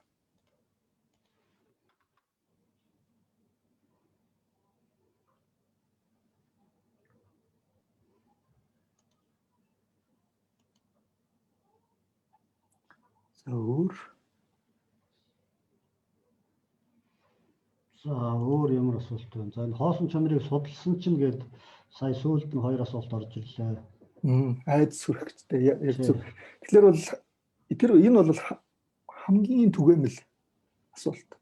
Гэхдээ би гэдэг зүйл чинь ер нь тусдаа бие даам байхгүй хоосон юм ичдэг. Аюух айдас төрөд байгаа юм л да хүмүүс. Ягаад тэгэхээр ерөөсөө нөгөө нэг барьцгүй болчихно гэдэг тий. Айдас гэх юм уу хоосон ганцаар байгаа юм шиг болоод байх амьдралаас уйдаад байх юм шиг. Тэгээ тийм зүйл. Тэгэхээр бол би гэдэг зүйл ингээд бидний өмнө төсөөлжсэн шал ондоо болоо явчлаа шүү дээ. Би гэдэг зүйл чинь тэгэнгүүт хүмүүс айдаг байхгүй. Тэгээд хэрвээ би гэдэг зүйл байх юм бол тэгээд ерөөсөө би юу ч хамаагүй юу ч болж исэн хамаагүй юм биш шүү. Ер нь нүгэл буянч гэж байхгүй. Нүгэл үлдчихсэн ч гэсэн ер нь тэгвэл зэмлэх ямар ч нөгөө шалтгаангүй юу болчих юм шүү гэднэргээ тий. Өөрөөр хэл үүлэн өр гэдэг зүйлийг тэгвэл яаж тодорхойлох болчиход байгаа юм бэ? Тийм нэг айц төрөд байгаа юм л да. Тэгэхээр бол тэрэн дээр бол бурхан багш бол юу гэж хэлсэн бэл харин ч эсрэгээрээ хоосон чанарыг ухаарахад харин эсрэгээрээ нөгөө үүлэн өр шүтэн барилдаг гэдэг юм чинь өөрөө нөгөө нэг юу юм гэж тий. Байгалийн хуулиараа яг жинхэнэ хуулиараа явж эхэлнэ гэж. Тэгэхээр хоосон чанар гэдэг зүйл чинь шүтэн барилдах гэдэг зүйл чинь ерөөсөө эцэг тэрний ойлголт чинь тэр хоосон чанар гэдэг зүйлийн ойлголт тас гарч ирж байгаа тийм. Тэгэхээр бол хамгийн юмс үзэгдэл бие даам бүтсэн зүйл байхгүй, өөрийн зүгээс бүтсэн зүйл байхгүй. Гингүүт яах вэ гэхээр зэрэг ерөөсөө маш тоолшгүй олон төрлийн нөгөө шалтгаан уялдаа холбоо нэрийг томьёоны бөөгн нэрлэх баахан л тийм бөөгн нэрсэн юм л яваад байгаа юм л та. Тэгэхээр тэр зүйлүүдийн туйлын мөн чанарыг олцоод бол тэр нь яг жинхэнэ нөгөө байгалийнхын шүтэн барилдах ёсоор явна. Харин ч эсрэгээр үүлийн мөрийн ойлголтод илүү нөлөөлнө гэж. Тэгэхээр бол ямар ч тийм айх зүйл байхгүй. Яг одоо хоосон чанарыг яг ёсоор нь жинхэнэ ёсоор нь бяцлах юм бол тийм зүйл төрөх ёсгүй гэж тий. Яг хөө эхний үед жоохон тийм сонин айц төрж магадгүй. Ерөнхийдөө хоосон чанараас айсан айц гэж ерөнхийдөө номон дээр гардаг л та. Эхний үед бол хоосон чанар ухаарсан хүн бол ерөнхийдөө жоохон айна гэж. Ягаад тэгэхээр эхлээд бол тэр нөгөө шүтэн барилдах тэр зүйлийг ингээд хоосон чанартай ингэж сайн холбож чадаагүй тийм үест бол тийм одоо жоохон айц төрдөг гэж байна. Гэхдээ хоосон чанарыг бяцлагаад тэгээд бас шүтэн барилгын ингээд хамт бяцлагаад явах юм бол ерөөсөө л хоосон чанарын чинь шүтэн барилга хоосон чанар хамгийн шүтэн барилдаж байгаа гэдгийг ингээд хамт бяцлагаад явах юм бол айц төрөх ёсгүй. Айц аяндаа алга болно тийм ээ. За дараагийнх нь хоосон чанарыг үзлийн хувьд онох гэгэнгэлийг таних хоёр хэр хол зайтай вэ гэсэн харьцуулт. Тэгэхээр бол ерөөсөө хоосон чанар гэдэг бол гэгэн гэрэл гэдэг бол хоосон чанар. Тэгэхээр бол тэр гэгэн гэрэл хоосон чанар гэдэг бол ерөөсөө нэг утга нэг л зүйлийг яриад байгаа. Зүгээр хоёр ондоо нэрээр л яриад байгаа. Зүгээр гигэн гэрэл гэдгийг яг нөгөө гигэн гэрлийг ухаарсан бэлэг бэлгүүнийг бас гигэн гэрэл гэдэг нэрийдэх бас тохиолдол байна. Гэхдээ тэр бол жинхэнэ гигэн гэрэл биш. Жинхэнэ гигэн гэрэл гэдэг нь хоосон чанарыг яриад байгаа. Тэгэхээр бол яг зүгээр онлын төвшөнд эхлээд хоосон чанарыг онлоо гэхэд бол дараа нь түүнийгээ бясалгалт хэрэгжүүлэх юм бол одоо янз бүрийн улам одоо төвшин ахаад одоо тэр эндүрл одоо бие гэдэг зүйлийн талаар эндүрлээ бүр мөсөн одоо ангижирч болдго юм байна, устгаж болдго юм байна, төгс гэгэрлийн утыг олж болдго юм байна гэж тийм. Тэгэхээр тэр гигэн гэрлийн маш нарийн төвшингийн бясалгалууд байдаг.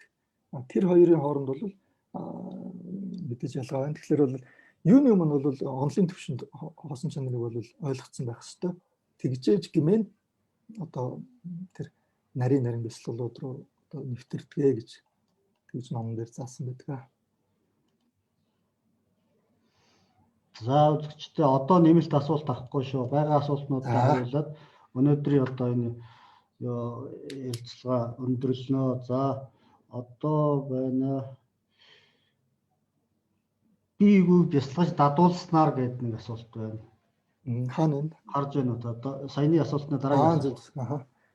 Биегүй бясалгаж дадуулснаар биед бодиттой учрах аюул гэмтэл бэрхтэл өвчин зовлон. Ерөө зүгээр та бүхэн ингээл бурхны шин бясалгал тэнгуут одоо бүх одоо зүйл чинь ингээл засрал өвчин. Тийм бол шууд ингээд засрах бол тийм бол ойлголт байхгүй. Зүгээр яг таны тэр нэг сэтгэлд хоримтлагдаад шинээр үүсгээд байгаа тэр нэг одоо улам одоо давраагаад байгаа тийм нэг хариу үйлдэлүүд байна тий. Улам их ууртаа болоод ч байгаа юм уу тий.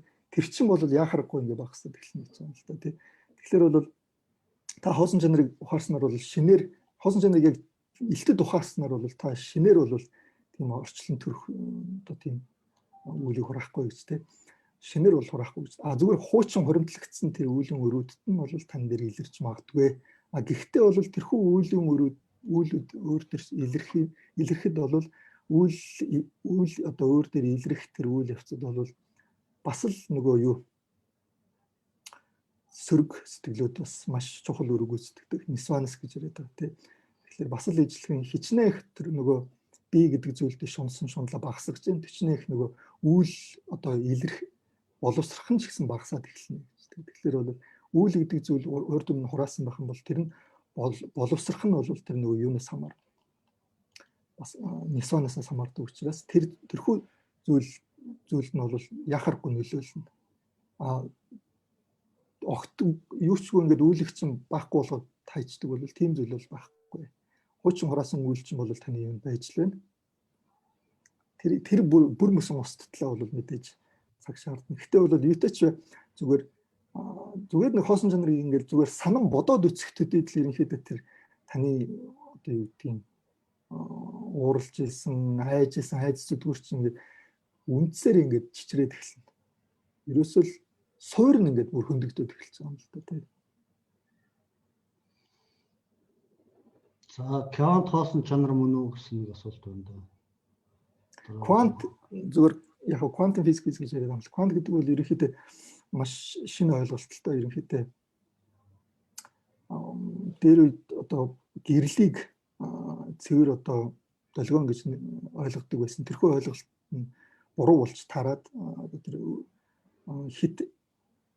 хит ягаан туяаны хямрал гэж нэг тийм үс тохиолдсон л да. Ерөнхийдөө орчин шинжлэх ухаанд хит ягаан туяаны хямрал гэдэг тэрнээс ахуулаад ерөнхийдөө гэрэл гэдэг зүйл чинь цэвэр зөвхөн одоо долгион биш юм байна тийм ээ.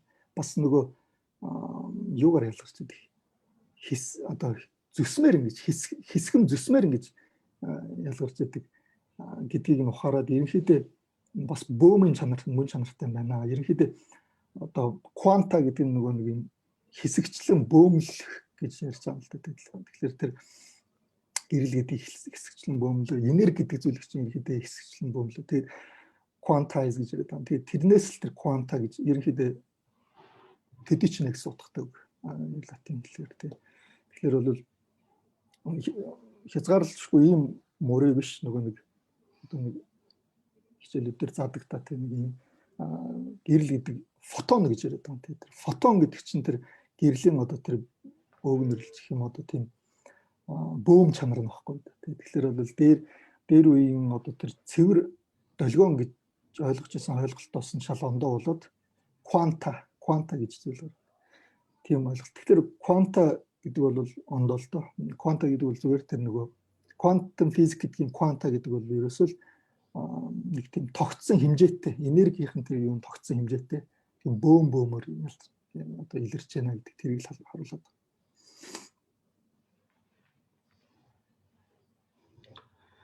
За, вакуум орон зайгаас матери гэж дараагийнх нь харж байна. Үүсэж байгаа бол бяцлагчдын хувьд өөрийн ухамсараа вакуум төлөвт оруулбал бяцлаглалын орны шүтэнтэй бодиттой учрах эсвэл шүтэний төлөв рүү уусаж нэгдэх боломжтой. Энэ бол бас их сонирхолтой асуудал юм. Тэгэхээр бол ерөнхийдөө хоосон чанар руу гүн нэвтрэхэд бол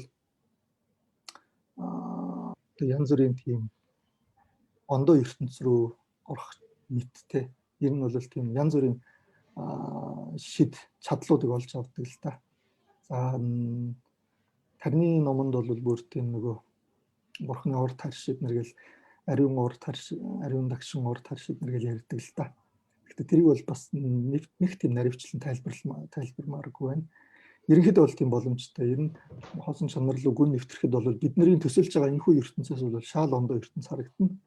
Тэгэхээр бол ерөнхийдөө бидний өөрийн тухай итгэл үнэмшил ойлголт бүх юм өөр шал ондоо оронгоор эргэж байгаа гэсэн үг тийм ээ.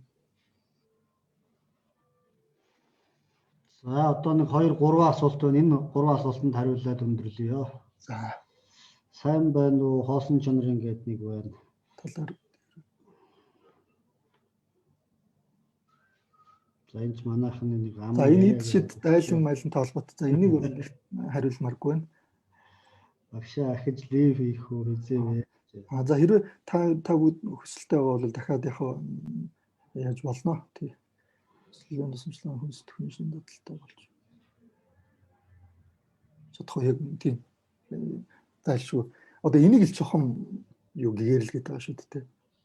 Ерөөсөл оюун ухааныг хөгжүүлж хамгийн дээд түвшинд хөгжүүл бүр тэр нөгөө сэтгэлийн тэр гээн гэрэл гэгээлэг чанарыг бүрхээд байгаа тэр бүх зүйлүүдийг нь арилгаж чадах юм бол жинхэнэ төгс гэгэрэлт хүрнэ гэж байна. Тэгэхээр бол бүрэн боломжтой гэж байна. За та бүхэндээ баярлалаа. Тэгээд би бол яг саяны бусад нөгөө илтгэлүүдийг нь бол би жоохон товч дурдаад явцсан. Хэрвээ та нас сонирхох юм бол эдгээр судалгааны ажлуудыг өөрөөсөө сонирхоод үзэж болно шүү. Тэр бяцлаглалын хоосон чанарын бяцлаглалын тухай судалгаа. Тэгээд саяны энэ нөгөө Alan Wallace-ийн энэ хүү дотоод сэтгэлийн вакуум тэгээд гадаад ертөнцийн вакуум хоёрыг одоо бас харьцуулсан энэ хүү илтгэлийн бас өөрсдөө олж уншаад тэгээд бас сонирхол бас их юм байгаа. Тэгээд бас би үгүй гэд тэр нэг онлын тухай ярьсан. Тэгээд тэрийг бас та бүхэн сонирхож үзүүлэх хэрэгтэй шүү. Юуны өмнө хоосон чанарыг ухаарахын өмнө тэр би тусдаа нэгдмэл тусдаа тогтвортой би байхгүй гэдгийг нь бол эхлээд ойлгох нь чухал тийм ээ. Эхлээд ойлгож чиж дараа нь бол би гэдэг зүйлийг хоосон гэдгийг нь ухаардаг. Тэгэхээр бол юуны өмнө би үгүй тогтмол тусдаа нэгдмэл би гэдэг зүйл байхгүй гэдгийг нь бол та нар сонирхоод үзээрэй. Тэр бол үнэхээр тийм гайхалтай онол байгаа. Ерөнхийдөө бол би гэдэг зүйл бол ямар зүйлээс бүрддэг юм бэ? Тусдаа бие даасан хоорондоо уялдаа холбоотой боловч одоо ялгаж салах болох үс тийм одоо системүүдээс бүрддэг гэднэргээл их тийм сонирхолтой онолууд байгаа. Та бүхэн тэрийг сонирхож үзээрэй. Мөн одоо тэр тайлбарлагч гэж яриад байгаа тэр зүйлийг бас та нар сонирхож үзээрэй. За тэгээ та бүхэндээ баярлалаа. Өчүүхэн шалтгаан та бүхний бас бурхны шний тухай мэдлэг ойлголтыг ахиулсан бол одоо буйна түнд зориулъя. За баярлалаа. За Алаарамлан буудан баярлалаа. Их сурвалжаанд тавина уу? Хаанаас олж харах вэ гэсэн хэд хэдэн хүний хүсэл байх шиг. Тэгэхээр тэрийг над руу явуулвал би комментээр оруулчих. Тэгэхээр тэр их сурвалжийн дагуу хүмүүс мэдээлэл авч болох хаа. За дараагийн ажлыг бол одоо Алаарамлангийнхаа зав чөлөөг нь харж байгаад нэг хоёрдугаар та бүхний бас нэг сонирхлыг харж байгаад нэг сэдв дээр төвлөрчил одоо ярьсан дээр байна. Олон янз янзын юм одоо чинь зан үйлтэй холбоотой ч гэдэг юм уу өөр одоо ингээд яг үлийн өртөө холбоотой ч гэдэг юм уу тэр мэтээ ангилаад ингээд явах юм бол зараа илүү бодиттой шуурхай мэдээлэл өрөх боломж байгаа. Үүнийг бол одоо бас дараа нь ярилцж чад ямар байдлаар шийдэж болох вэ гэдгээ та бүхэнд эргээд мэдэгдээ ингээд анхаарал тавьж үзсэн, оролцсон нийт үзэгч болон та бүхэндээ баярлалаа. Одоо буддийн одоо энэ их гаруун ухааны дотроос нь гүн ухааны одоо ISAV одоо ямар их гүн гүнзгий агуу байдаг вэ гэдгийг нь хоосон чанарын одоо онлайн үүднээс барууны эрдэмтдийн одоо судалсан судалгааны одоо материал дээр ажилласан судалгааг нь та бүхэнд бол форумлон маань төлөвлөлөө. Ингээд Ламбгаадан одоо бас үзэгч олонныхаа өмнөөс энэ хүсэлтийг хүлээн аваад орон цагаар одоо 2 баг 3 цаг шихуус болоо чилээж ингэж одоо удаасандаа хөлцөлөч ингээд бас цаашдын номын үйл нь улам сайхан дэлгэрч явах юм үзэгтэй сайхан ирүүлийг өргөн бариад одоо энэ удаагийн энэ одоо нэвтрүүлгийг жаргаж байна. За та бүхэндээ ч гэсэн маш их баярлалаа. Маш их сонирхолтой зарим асуултууд байна. Их оновчтой гой асуултууд тавьж сонирхож үзсэн та бүхэндээ баярлалаа. Та бүхэн улам одоо гүнзгий ирүүлж сонирхож судалж үзээрэй гэж хүсэж байна. Баярлалаа. Баярлалаа.